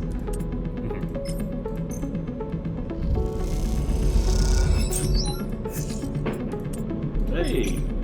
Nice. That's fine. Doesn't matter. I like that she was like, "Oh, I can't. Let me know what shift you're taking." And Sorry. You know in your heart, you're never working there again. Yeah, sorry. I'm going to be sleeping for 6 days until I can go to a raffle. Wow, look at all those great dice you don't need. What the fuck? How many more clock cycles do I have to wait? What if I just make a bunch of money? What if I just make a shitload of money? Oh, okay. Lemon Mina are they're up. Oh, it's the raffle. Yeah, it's raffle time. I'm sure the game is going to give me some choices, and I'm not looking forward to what they might be. The crowds have already gathered by the time you get to the shipyard, and you recognize faces among them, people you have worked alongside on the sidereal. The intervening cycles have turned their excitement to anxiety. Few of them smile at you. Instead, the nervous energy of the crowd fills the space, creating a feedback loop of growing tension. You pick out Lem and Mina and work your way over to them, pushing through the crowd. He silently raises his eyebrows at you, his anxiety obvious, but Mina flashes you a huge smile, unaware of the tension. "Wobot!" she shouts, reaching out to you. Wobot. Yeah, give her a fucking hug. She gratefully accepts your hug, leaning against your chest, and Lem smiles, seemingly glad to share the weight of Mina for a moment. "Quite the turnout, huh?" Lem glances around, pulling Mina close. "I don't think patience is one of this crowd's strengths." The sound of an argument towards the back catches your and Lem's attention. He is putting it lightly. This place seems set to explode. This isn't good. Lem doesn't dare answer, but the look in his eyes suggests he agrees. "This is Aster Enkart of the Celis Foundation." The announcement echoes from the speakers at the shipyard entrance, and shouts of "Quiet!" rapidly follow. "I'm sorry I can't be there to meet you all, and thank you on behalf of Sandra Celis for the work you have done on the sidereal horizon." Most of the crowd strains to see Aster's face, but the small display shows only a ghostly white figure, smudged and unclear. "Sandra wanted me to pass on her personal thanks for your commitment to and belief in the Celis Foundation's mission. We chose the Eye for this project because we knew that we would find like-minded individuals here, especially among the ranks of the venerable Havenage Association. Unlike most of the core..." Yeah, this is definitely a guy we can trust. "We neither believe Erlin's Eye to be a threat or a rogue state, but instead an embryo for the formation of a new decentralized social structure full of NFTs, one where each citizen might be the master of their own destiny. Sorry. A ripple of impatience runs through the crowd. They didn't come here for a sermon. "You are all pioneers, just like those core citizens who the sidereal horizon will carry in cryosleep to the planet that will become the Foundation's first frontier world, Celis 1. At the mention of the destination world, excited conversations break out amongst the workers. "There are citizens..." Notice how she's talking about core world citizens, not about you. "Will be able to create their own innovative, bottom-up economic order aligned with the principles set down by Sandra Celis herself. Freedom, resilience, and self-sustenance." Oh no, this is a bad ship. "This is all thanks to your tireless efforts in the Havenage Yards. As a reward for those efforts, you may know that we are offering a select group the opportunity to join the caretakers of this vision, the staff of the Sidereal Horizon, who will maintain the vessel during its multi-decade transit through interstellar space." Lem turns to you, his eyes bright. "This is it! I forgot about the multi-decade thing. I don't know about this, Lem." Mm-hmm. "This draw has been performed at random." Sorry, what'd you say? Oh. I was going to say, like, how would you like to spend your entire life And most of Mina's life. Like, Oh, yeah. I don't know, Lem. This doesn't really seem like the best thing for Mina. Yeah, it sounds like he heard about the colony and was like, oh, fresh start. And didn't look at the fine print that was like, it will take 40 years to get there. Yeah. When he finally saw it, he was like, oh yeah, I knew that the whole time. I'm cool with that. This draw has been performed at random by the central AIs of the Foundation and is final and binding. Please note, only licensed contractors of the Foundation are eligible for this draw. I know you have all been eagerly awaiting this day, and without further delay, I will now read the zealous identification numbers of those chosen for this great honor.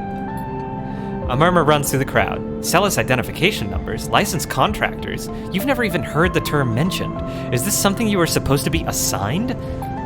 You glance at Lem, but his eyes are fixed forward, wide and shimmering. All around you, people are speaking in hushed tones, like a rising wave. Aster starts reading out sequences of numbers and letters, and panic begins to set in. No one seems to know what's happening. Somewhere near the front of the crowd, someone shouts in celebration, and everyone pushes forward. Lem?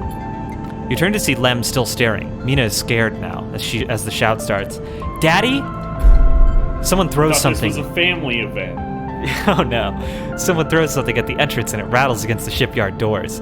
You see, for the first time, Havenage security stood on either side, scared, arguing between themselves. You feel the anger rising in the crowd. Lem, let's go. He doesn't move. They might call out names. I can't. Mina tugs at his dog tags. It's Oh not. yeah, they're totally calling out names. Yeah, Lem. it's not happening, Lem. Lem blinks rapidly and then turns to you. He opens and closes his mouth and looks down at Mina. He sees the fear in her eyes and understands. It's time to go.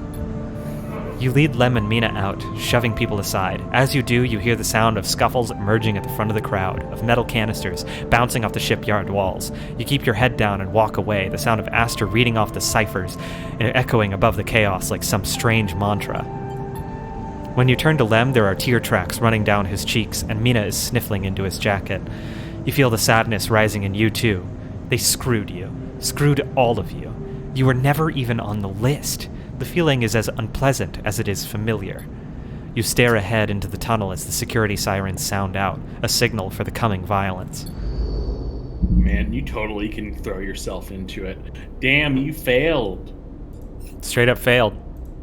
No more drives. No more drives. But they're gonna move the sidereal horizon to the ring. And when that happens, I am gonna fuck it up. I'm gonna kill every person, all 100,000 people in cryosleep on board. What did you think they would have called your name for? Like, would they be like, A period sleeper? A sleeper? You've won a ticket? Yeah, who knows? Oh, how many tickets is that? 3.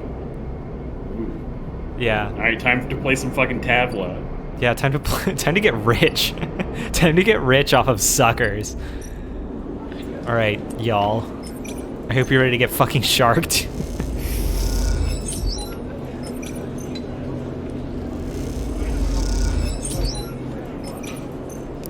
I can't believe this is infinitely repeatable. Yeah, you just fucking stay there all day. I'm gonna do some Alright. mushroom farming, I think. Okay. Hey, Emphas. I throw a pile of ape images on his counter. These guys got so much slurp juice in them. Look at these boys, swollen with slurp juice.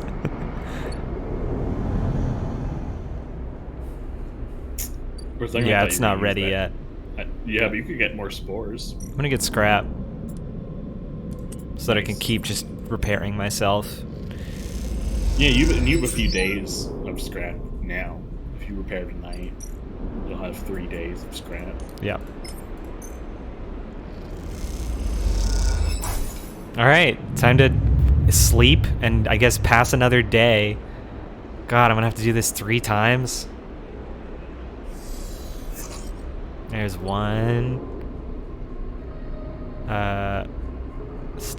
Still can't really go here. I just need to like eat and get scrap. And that can just be my day. And then I'll blow the rest of my dice on Tavla. Yeah. Oh, wait. I need a big roll here. There's the scrap. How many points you got so far?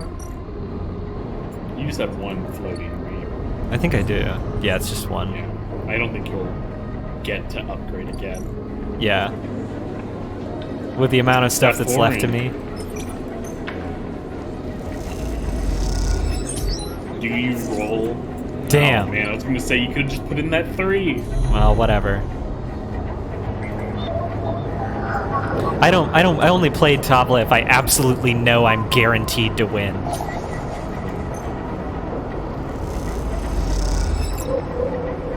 There we go. The delicious Yatagon data. $15.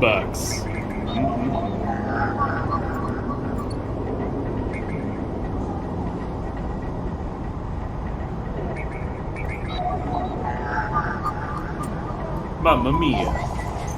That's the number. Hey. A great variety of datas. Alright, let's just go to the nearest place to sleep. Fix our shit. Go to bed. Do you think I'll get better at cooking if I do it a lot? No, you just get. I think it's the most energy you can get from eating. Oh wow. These people are really pro cooking. Where are Lemon Mina? Where's their clock? Oh, it's way up here. It's in the low end. All right, one more day. Let's do some cooking.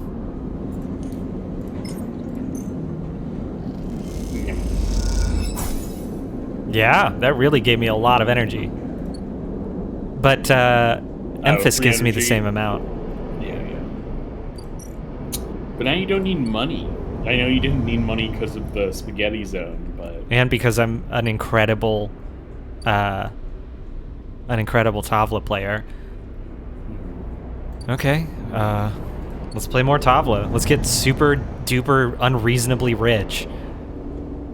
Boop.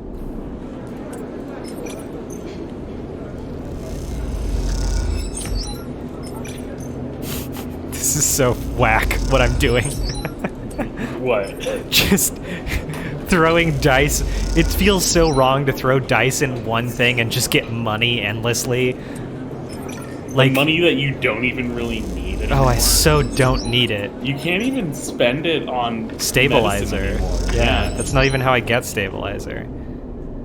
Alright, go to my shitty apartment and just sleep on a big pile of money like a robot dragon. Oh, the stray. Feed the cat. Man, I can feed these cats so many crackers.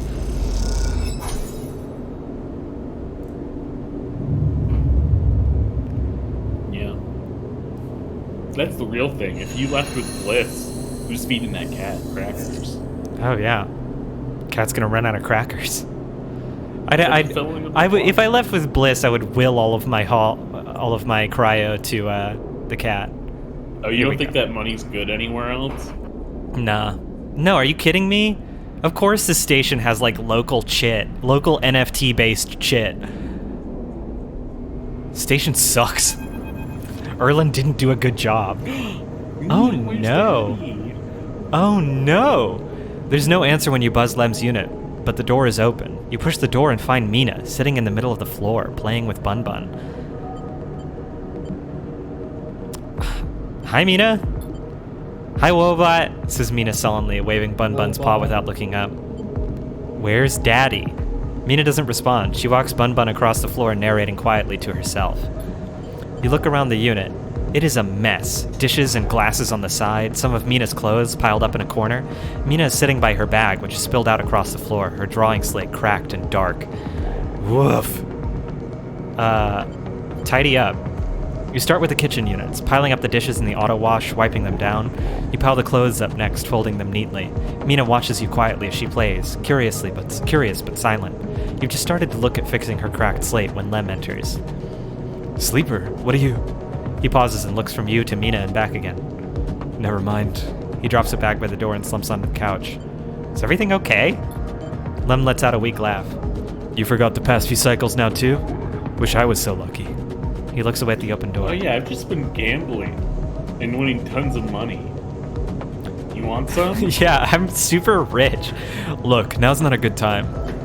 I want to help. Help? Unless you have a sidereal ticketer on you, I don't think there's much you can do here. He pinches the bridge of his nose. You understand they never even put us on the list, right? I've been all around the rim looking for work, and I've run into more than a few from the cruise. It turns out only longtime Havenage members were issued those Celis ID numbers. They never planned to consider us. Havenage say they didn't know that was what they were going to use to make the draw, and who knows, maybe Celis pulled the wool over their eyes. But what does it matter? All those hours in the yards for a hand-to-mouth wage and nothing else. He slams his hand down on the sofa. I gotta show this guy some tough love. What, so you gonna give up? Lem opens his mouth to respond, but stops himself. He looks at the open door again. They are moving Sidereal up the hub now, you know. He says without meeting your eye. That's where it'll depart from.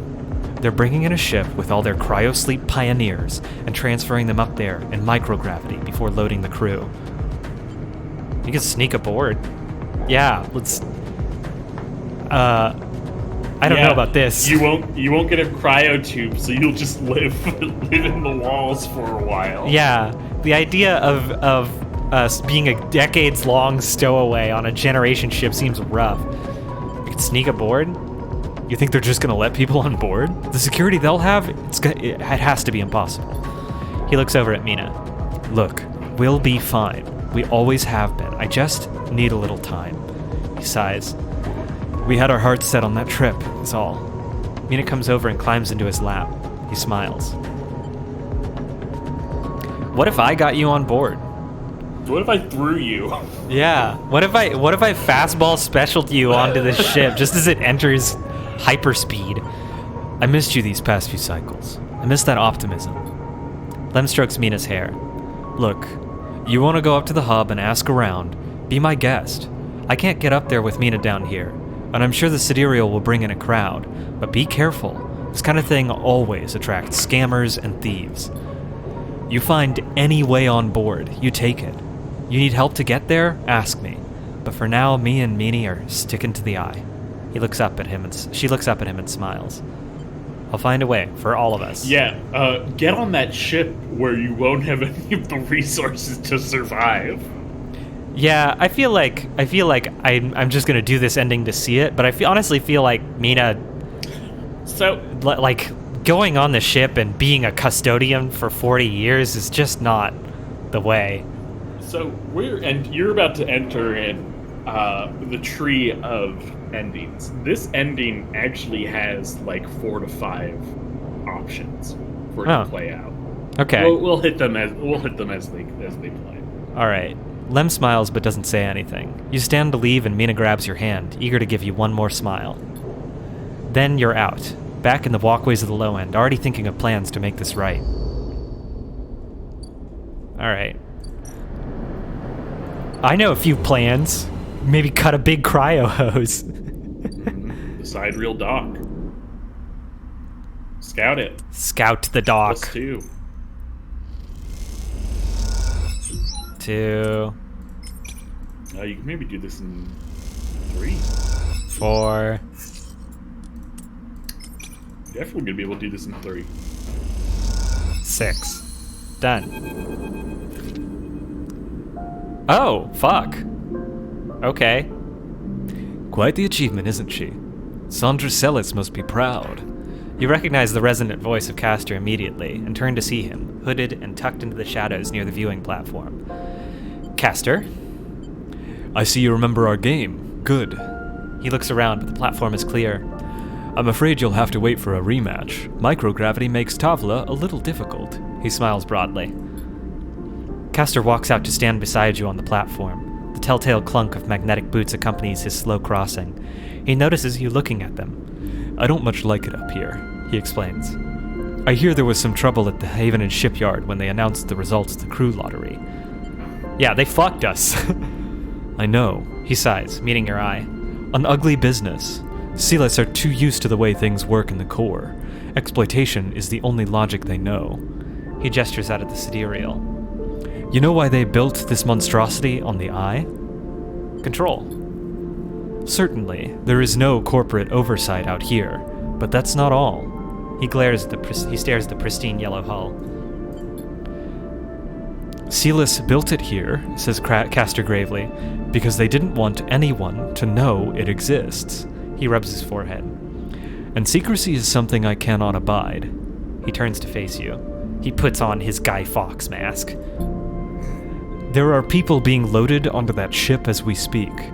Sleeping people, locked in cryo-sleep like the person that you were emulated from. There are hundreds of them, and Sealis wants to send them out to a planet at the edge of the settled systems without anyone knowing where it is.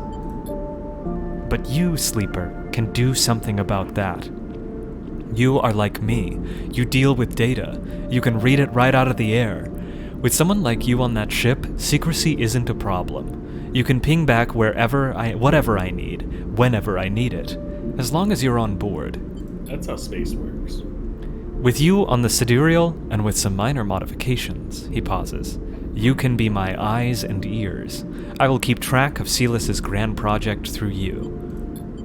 In short, says Castor, stretching, I can get you aboard, Sleeper, but I am going to need you to help me. Who even are you? I am a concerned party, someone who likes to know what is happening when it is happening, not afterwards. It's not just me. Yes, your friend Lem. That can be arranged. It is difficult, but not impossible. The condition is, of course, that you go too. Castor clunks closer to the window, watching the tugs wheeling around the sidereal. It's a simple offer, and the only one that will get you on that ship. Please consider it. He turns back, silhouetted against the ship. But to make it happen, I need your assistance. As I said, there is a Sealis Foundation ship docked in the now empty shipyard. I need the data from its servers. This will allow me to produce the IDs necessary for your transit. Castor looks over his glasses at you. Sealis aren't stupid, though. Their ship is totally isolated from the station. You'll need to get on board if you want to access their air-walled servers.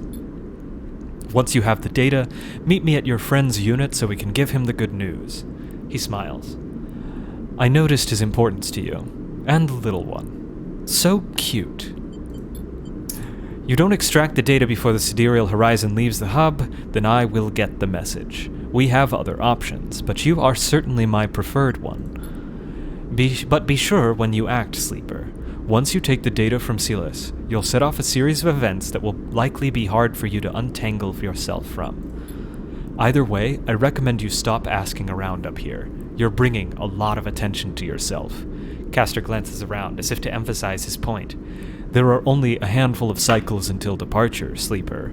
Make your decision.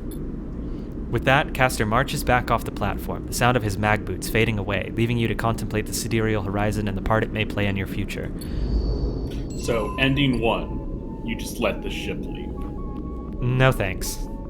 That feels like betraying my buds. I mean, they already have accepted that they're not getting on, and their life on the Eye would probably be ultimately better than their life on a generation ship. Yeah. Where did Sealis data at? Oh no, you gotta go on the ship. Oh. Wait, what? Wait, don't you... Wait. Maybe it's elsewhere? Keep rotating. You keep rotating. I thought they said it was on the... It was airwalled in the ship. Oh, big space there now. There we go. Yeah, they said it was a Sealis ship. So you can do, I mean, you have +2 in both. Yeah. I mean, this one gets me 3, and it's a critical action. No, I get you halfway there. You get energy. Yeah, that would only be a 4, which isn't terrible. It's fine. It's probably fine. Yeah, even like a -4, it's just gonna hit you like that. Boop.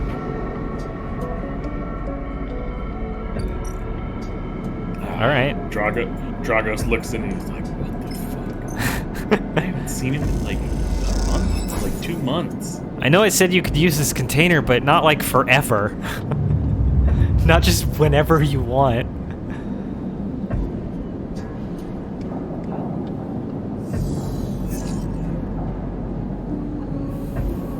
All right. All right. Yeah, you definitely got enough to get the rest of that.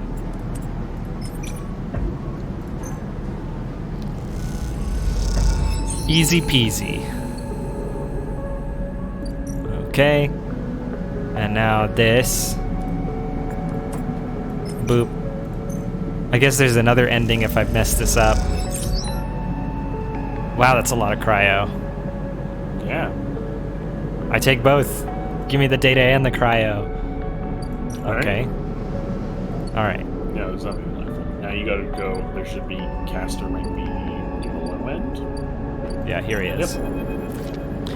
When you arrive at Lem and Mina's unit, Castor is already waiting outside, leaning beside the door. Forgive me, Sleeper, but Silas is already buzzing with news of the breach. I was expecting you. Will this work? Don't worry, the breach cannot be traced to the specific IDs I am about to create. Castor reaches into a pocket and produces a sleek green and white hand terminal. The data, please. What is that? Something I acquired from Silas while you were busy on that ship. Castor pushes up his glasses. I haven't been waiting for you the entire time. You hand over a drive with the data and Castor fishes around for a converter cable to hook it up. He slots it into the terminal and after some whirring, a set of 2 transparent films marked with numeric sequences are produced. 2 tickets to an uncertain future. Castor smiles to himself. The child will go with Lem, of course. He pockets them. These are yours, but first, he holds out a white cube. Your side of the deal. What is it? Something to help us make use of you. He passes you the square, and you rest it in your palm. A small, white, perfect cube. Suddenly you feel a sharp pain and flinch. The cube jumps from your hand and rattles along the walkway. You look at Castor apologetically. Castor smiles. Not to worry, it's done its job. Now it is for you to do yours. You look down and see a tiny pinprick in the center of your palm. Nothing sinister. Castor puts the terminal awake. This way we can keep track of you and the sidereal horizon. Whatever you need to do. Excellent. Castor hands you the transparent films and you see shimmering portraits of you and Lem flickering beneath the surface. Go. Give them the good news. And he reaches across and buzzes the unit. Lem slides open the door, half dressed in his gear. Sleeper, what brings you up here? Come in. He beckons you inside. You look to the side expecting to see Castor, but the wall is empty. He's done the Batman thing. Yeah, so here's the next thing. The next 2 endings. You can either tell him about the tickets or don't. The unit is cleaner, better organized than last time. Lem sits at the thin bar and gestures for you to sit. Mina's with some of the local kids. Someone has started doing lessons down the way. She seems to like it. Okay. I sit. And if you give them the tickets, they will now be locked into going on that ship. You sit at the bar. What's up, Sleeper? I really don't want them to go. Then play for time. Play for time. You look around the unit. You look at Lem. He looks better, softer, more full of life. It's as if a weight has been lifted from his shoulders. You think of Mina, a few units down, learning with other children. You falter. Is the sidereal horizon better than this? Lem starts to look a little nervous. You in trouble? Dead? Oh boy. Oh boy. Oh boy. I think if you get the nothing, forget it ending, we might be able to loop back around to this moment. Alright, nothing, forget it. You sure are acting funny. Lem squints at you. Are you sure nothing's up? I'm good, I'm just tired. I hear you. Lem nods. Been taking shifts moving freight at the midline. Hard work, but makes use of my Conway drone training. He pats you on the shoulder. He continues, but you barely hear him. Yeah. He's lowering from the top of the frame upside down, just looking intensely at me. He continues, but you barely hear him. What is holding you back? It's now or never. Will you leave together or are you better off on the eye? Destroy the IDs. You make a decision. Lem and Mina are better off here. You are better off here. Castor can go hang. Lem notices you aren't listening and stops. Fancy staying until Mina gets home? She'd be thrilled to see you. Sure. It's not long until the sidereal leaves, you know? I was thinking of taking Mina to see it off when it does. What do you think? Why?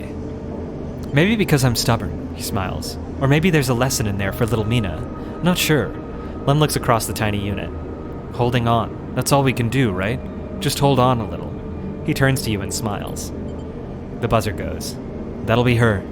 Lem gets up and opens the door, and Mina, a bundle of energy and life, rushes into the room. Wobot! She shouts. I learned how to draw a tree today. Lem laughs.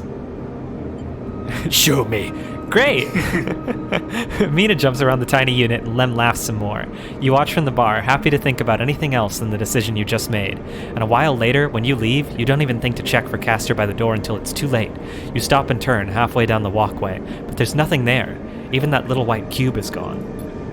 You stop and take out the two films, the faces, yours and Lem's, staring out from them like figures encased in ice.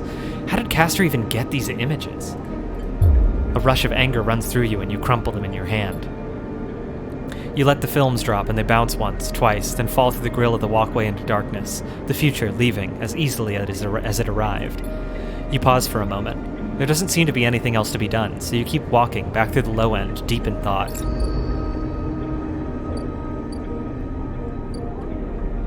Oh boy. Oh. Is Castor not around? He would be up at his little spot, I think. No, he's not. Okay. Then I think you would have to... Yeah, it might be the departure date. Once the departure date for the ship arrives, that's when... Yeah. Oh my god, I gotta wait, what? Or we could... 7 days? It's, we've already been going for 2.5 hours. I know. Should we just, finish this up in a quick stream maybe on Thursday or something? Or try to see if you can bounce us out of the menu and if it'll bring us back right before that decision. Or do you want to see? I don't know. I don't really want to see the Sidereal Horizon ending. It doesn't seem that interesting, right? Because it can't skip to fucking 35 years in the future and let us know how fucked we are. Oh, that was my final ending with this game. Was the Sidereal Horizon ending? Yeah. And I will tell you, so the other endings after that, the way that conversation can play out, you can tell him that you got tickets and not for them. God, that's horrible. And then you can get on the ship and leave. That's horrible. You can give them the tickets, and then at the last moment when you guys are in line for the ship, you choose to bail and stay on the eye and let them go off on the ship. And then there is you stay on the ship with them. Yeah, those suck. The side if you board the ship with them and then roll it back, the only other option you have to keep going is to do the bailing on them last minute, and you get to read them watching you leave them as they move forward in line towards the ship, and they're just confused.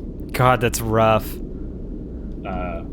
Yeah, I don't like any of those. None of those are good. This whole Sidereal Horizon thing seems like just a bad deal. I can tell you what happened.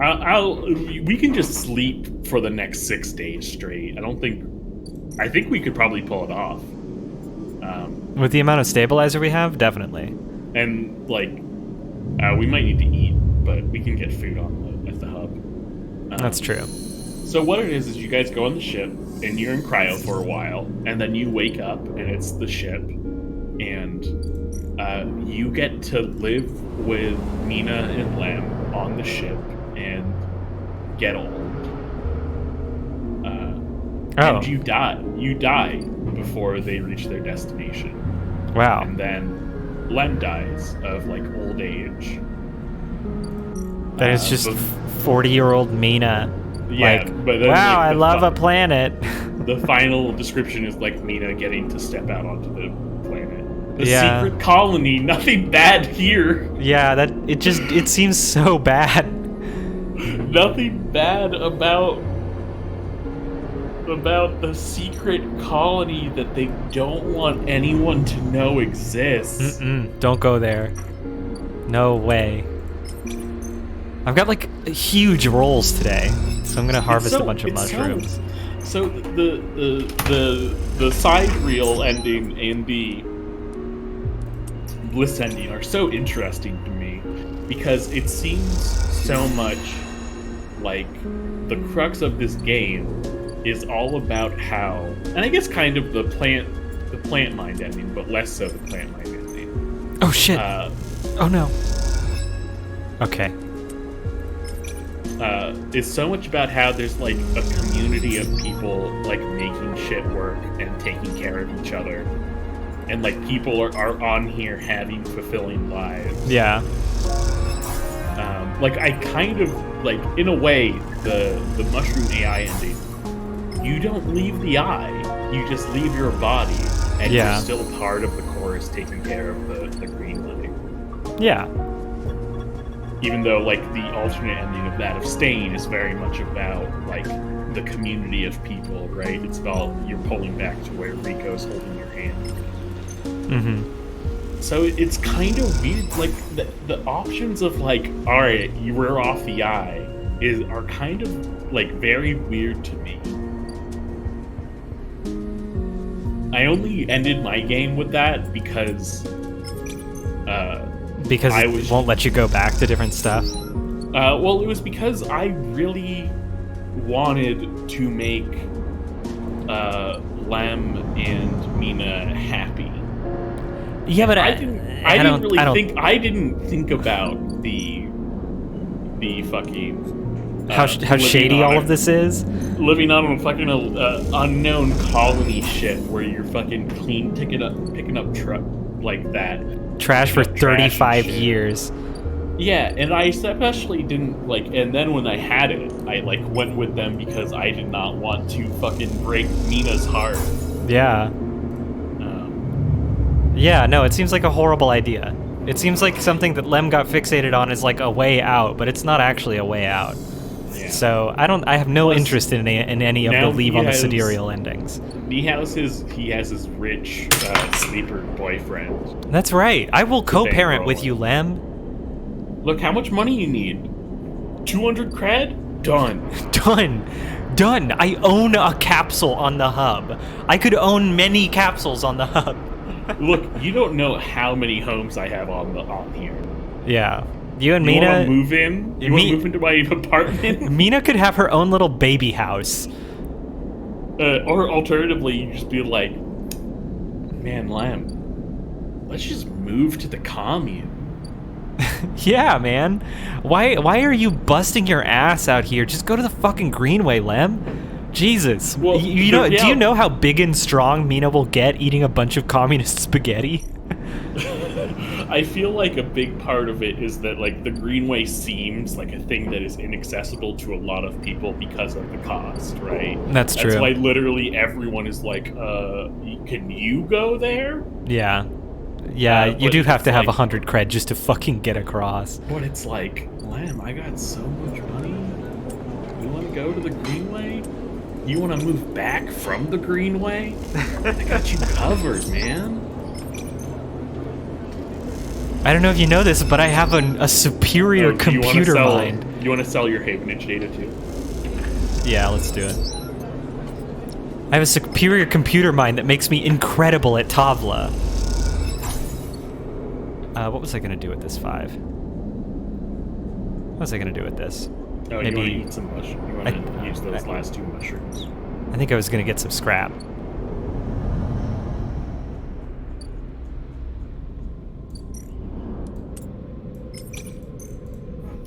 But it is like very interesting how none of the endings where you leave seem to reckon with the fact stabilizer. that the fact that you need stabilizer to live. Yeah, it's I like- guess it's just like they assume that you move like a little bed of the stabilizer mushrooms into your cabin or whatever, something like that. Or That's- like maybe like on the colony ship there is enough scrap for you to constantly repair yourself.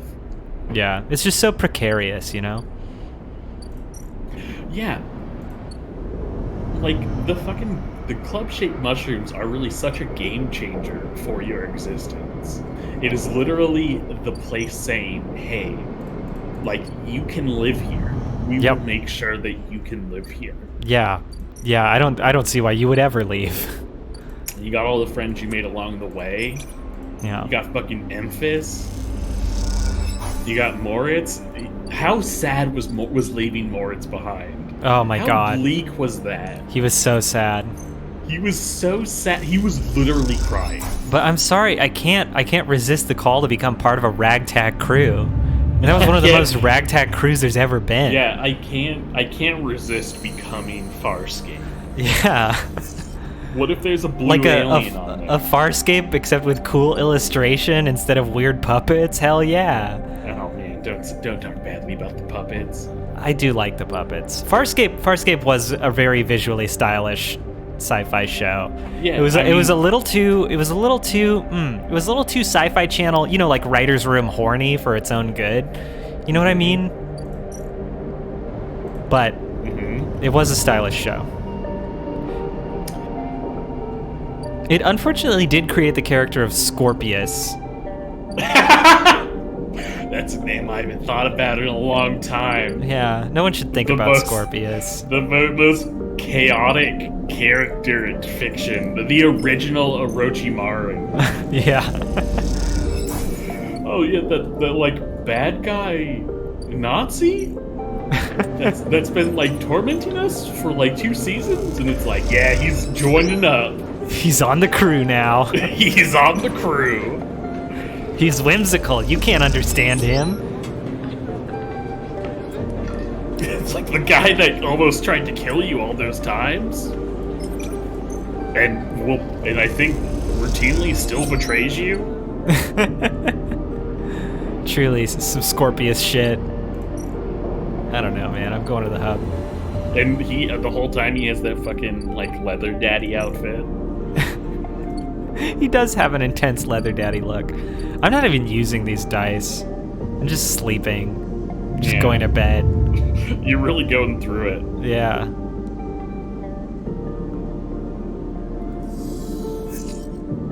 Okay. Oh, look, 3 more segments. Jesus Christ, man. I think my mushrooms are ready. Is this just living? Is this why people are so eager to get off the station? Is because living is just like going out to a mushroom farm every day and chunking dice into a slot? Man, in my memory, Scorpius looked a lot more Green Goblin-y than he does. Even though he's still extremely goblin-y. Yeah, he's got like a weird pale mottled thing going on.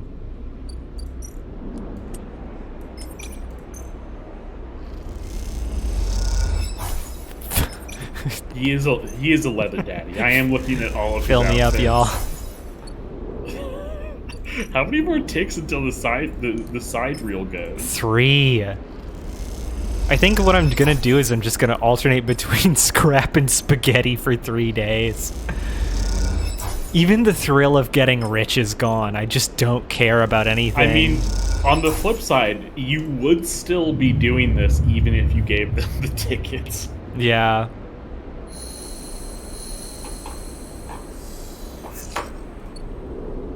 All right. See, now Mushroom garden's you're up. feeling like, oh man, I could have gotten so much fucking water. I could have gotten so much mushrooms for those fucking Oh, dude. refugees. They would be swimming in kelp. I could have been rubbing elbows with so many people. Alright. It's like, oh yeah, you needed scrap to repair the ship? Give me 2 days. I'm about to do something wild. Something unimaginable. No. I'm gonna do an incredible job at the commune today. I'm going to single-handedly rebuild all of their facilities, all of the broken water fountains with like shit water pressure. They're gonna be putting out cold, clean, clear spaghetti. water, just blasting it down your throat. No. The spaghetti is going to taste so good. Spaghetti for everyone. Not my spaghetti, our spaghetti. Yeah. Hell yeah. People will remember Yeah. tonight as spaghetti night for generations to come. I'm going to level up Spaghetti. Spaghetti won't be the same on the station after this.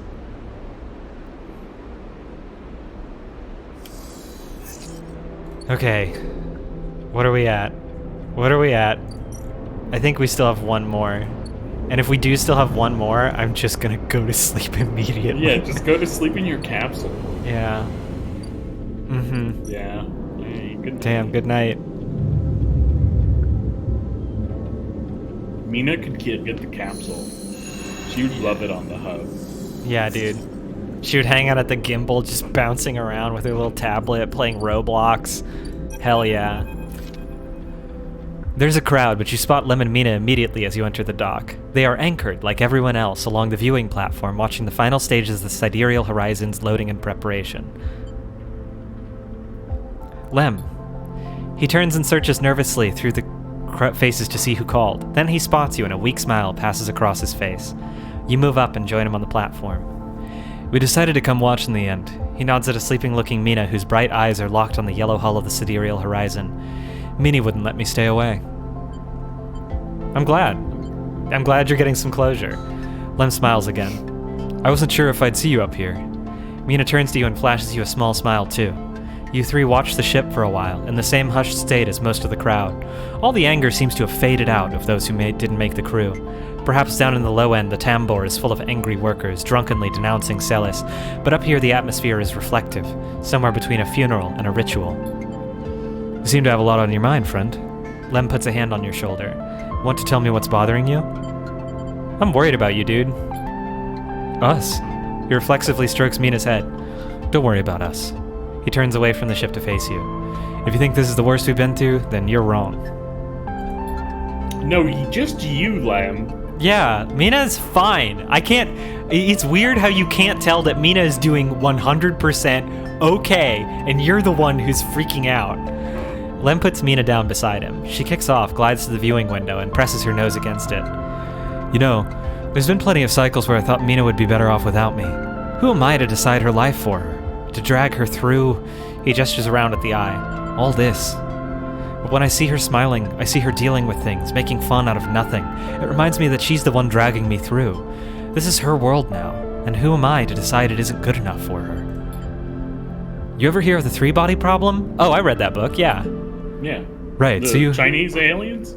Yeah, the one that has really good chapters about the Cultural Revolution and then some kind of weird chapters about cryptography and shit. Chapters about a guy seeing numbers everywhere he looks. Yeah. Right. So you have these three bodies moving in space, affecting each other, and the results can't be predicted.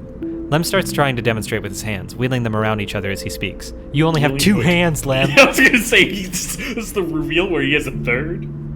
That's how I see us. Me, Mina, and, well, you now. That's right, your new husbando. We are all bodies in space, and we can't see how that's going to work out for us. But the important thing is we're all affecting each other, right? It's not just one of us calling the shots, making the decisions, shaping the others. Each one is equal, pushes and pulls and is pushed and pulled in turn. And maybe there are other bodies too, right? The Eye, Esther, a few units down, other kids, other systems, hell, the whole Helion solar system itself. And some of these bodies have bigger forces, bigger effects, but none of them, not one, can totally dictate the movement of the others. So the whole thing keeps spinning and going, and in the middle of it is us three, and everything we do has an effect. Wow, wild to put yourself in the center of the universe, Lem. A little heliocentric, lemiocentric. Mina-centric. I live in a Mina-centric universe. A real effect in the system, on each other. And if we move together, push together, hell, maybe the effect can grow. Maybe chaos can help us.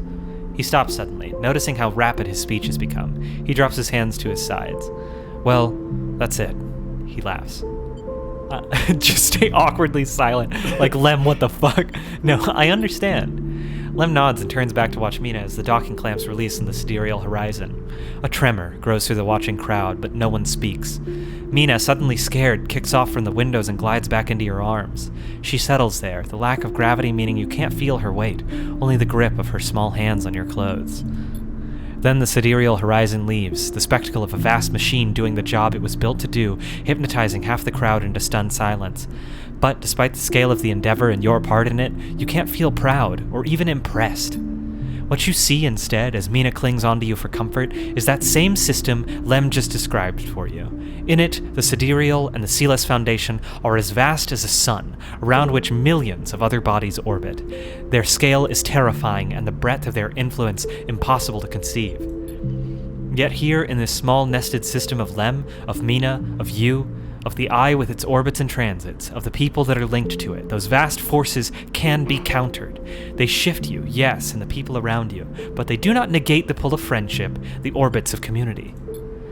As the Sidereal moves away from the dock, you think of the bodies on it, those thousands of cryosleepers that, like the person you once were, have given themselves over to that system. You imagine each of them has their reasons, their dreams, their fears, but you worry for them. You worry that they have shackled themselves to something so much bigger than themselves that it would crush them without a thought. The thought makes you bring Mina closer, holding her too. And as you do, Lem puts an arm around you both, and you stand together like that for a while, until the bright spots of the Sidereal Horizon's drives have faded into the dark, and it is time to go home. Fuck yeah. That's a good ending. That's a Yeah. good ending. That's my ending. That's my shit. You listen to that ending and you're like, oh, so this is the canon ending. This is the ending with all the themes in mind. Yeah. Yep. This one's got all the shit in it. Yeah. And like that's like the great thing about the Eye over and over again is that how much of it is just like a place of made of people who are ultimately exactly like you. Like someone who are refugees to this place and are making a home in it. Yeah. The plotting of this game, like the moment-to-moment writing is pretty good, but the plotting of this game is incredibly strong. And the way it ties like everything into the themes. It's very good. Yeah. And the only ending we didn't see is Maywick killing me. Bummer. What a privilege that would have been to be killed by an evil old man. Okay, I will tell you. So, if in the ending where you give them the tickets, but at the last minute you abandon them and stay on the Eye, like Castor walks up to you. Oh shit! Never mind, it's happening. A strange choice. Castor stands behind you at the rail, watching the pinpricks of light from the Sidereal Horizon's drives disappear. But perhaps not unexpected. You turn to look, and Castor is beaming at you with an unsettling warmth. Aren't you angry? About what? He squeezes your shoulder. I only wish for you to exercise that strong drive of yours. If it happens to align with my own, then that is pleasing to me. But if it does not, I can't punish you. What about the Sealess? Castor looks out to the stars. I will do my best to follow its progress. He pauses. The Sealess Foundation is of more concern. I asked about the Sealess. Sandra Sealess has taken a step back from the public eye. It seems some internal struggles are playing out within their pristine halls. Castor sighs. But I doubt core politics are of much concern to you. Nope. Castor moves down along the rail. The Eye, though, that seems to be your primary concern. Am I right? I think it's my home, dude. Like, this is maybe the best place for me. He smiles broadly. Then we are fellow residents. He seems pleased. This place has been a good home for me. Though, like all places, it has its phases. Do not idle here too long, Sleeper, unless you wish to be once again caught in the movement of systems much bigger than yourself. How'd you know our narration? Yeah, how'd you know about the three-body problem, famous sci-fi book?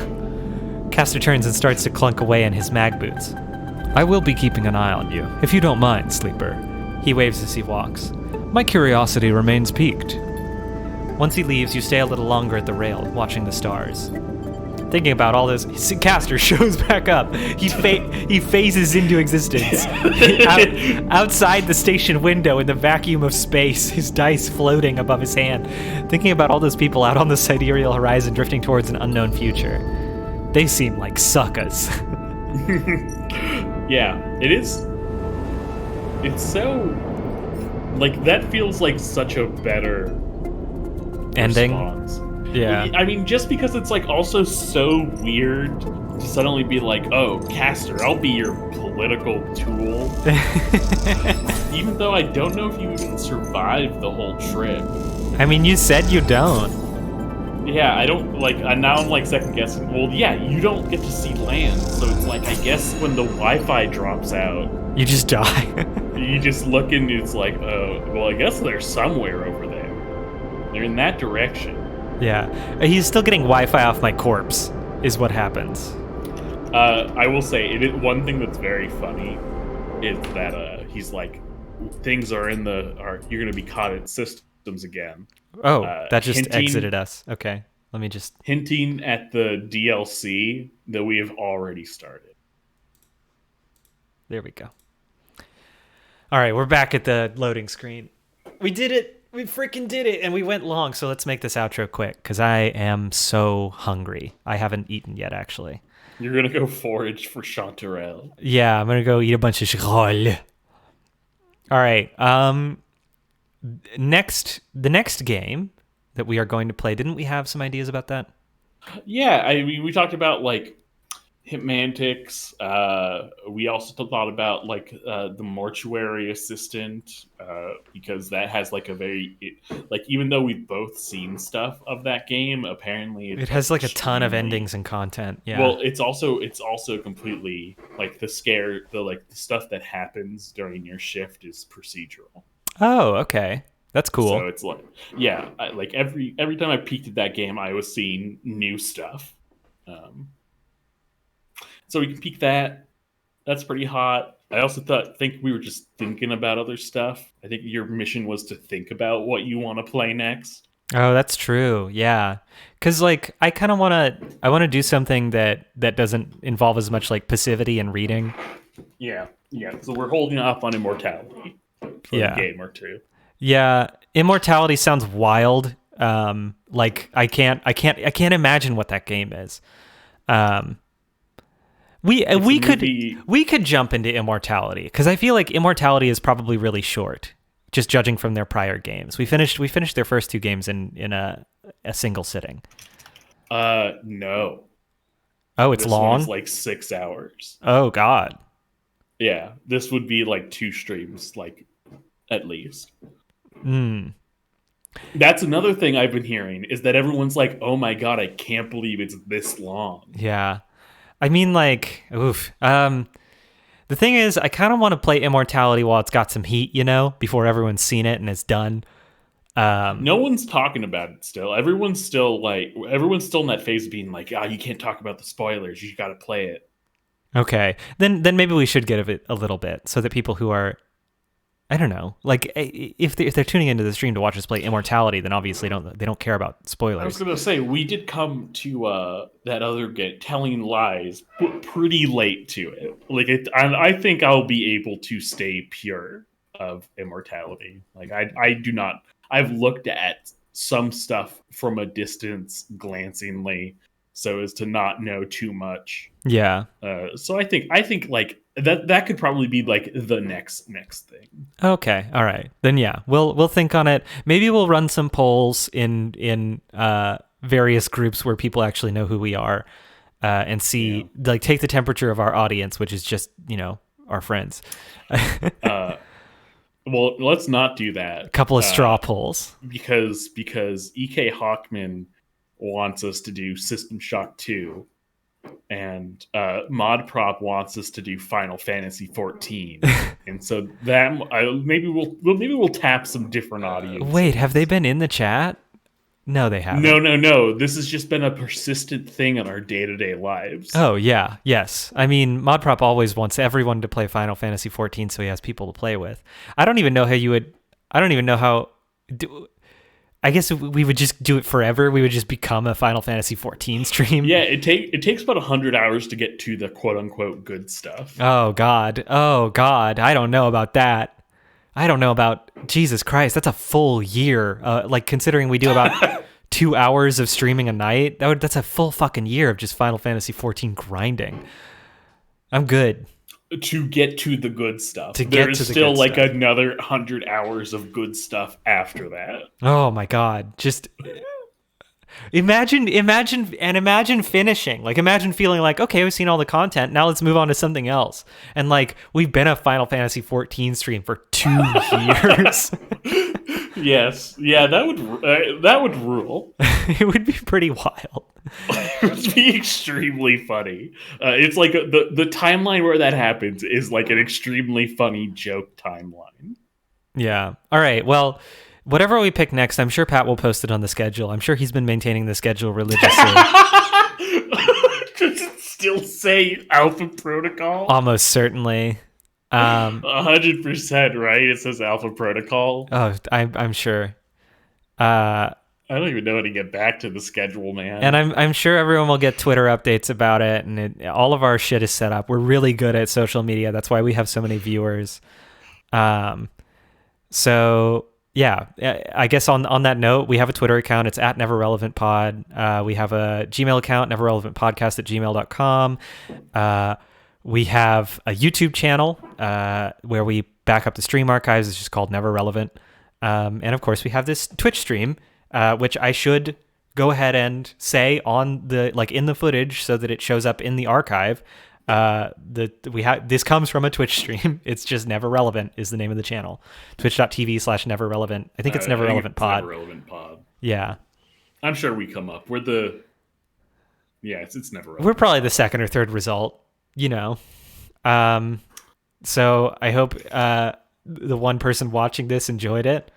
I bet it was Mod Prop. This was if really it's not Mod Prop. I love you. I definitely enjoyed it. This was a really great game. I don't know, man. Like, I love the look of it. I love how like they leaned into the aesthetic of like the utilitarian and like highly equipped aesthetic of spacers. Like, all these people are in EDC mode all the time. They have like 900 fidget spinners in pouches. And it just looks really cool.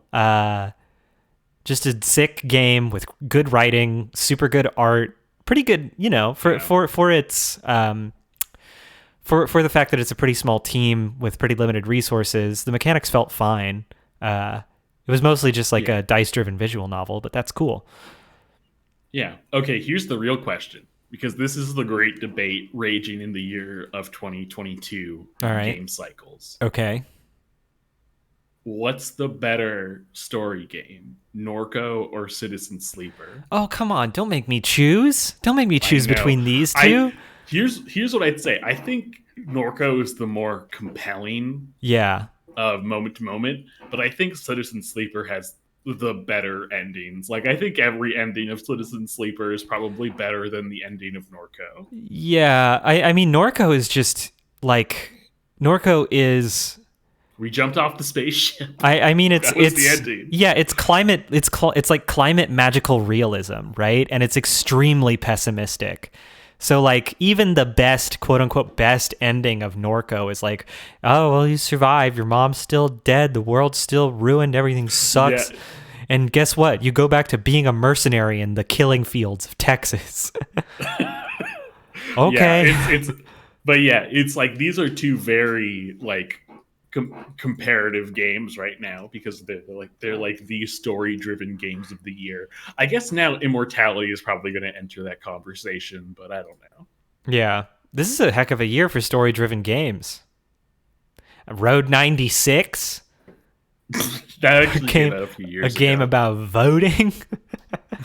That came out in 2021, which is too bad, because even I know it's made in French, so they didn't put it out on an election year. But they should have. Oh, they should have. It would have been so hype. It would have been getting me so ready to vote. Vote. Go vote. You spray on the wall.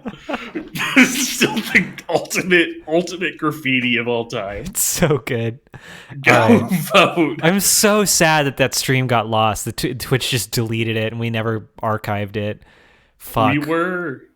We were thinking of playing it again, but it's just such a chaotic mess. Here's the thing. I don't know if because I feel like I remember archiving it.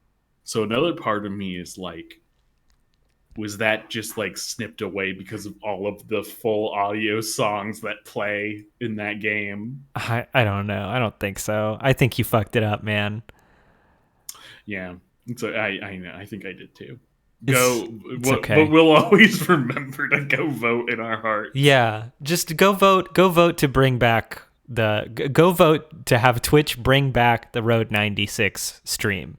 That's what you should be voting for. Whatever candidate will promise you that, vote for them. All right. End it there. Good Go night. vote, everyone. Yeah, go vote. Go vote in November. Vote or not.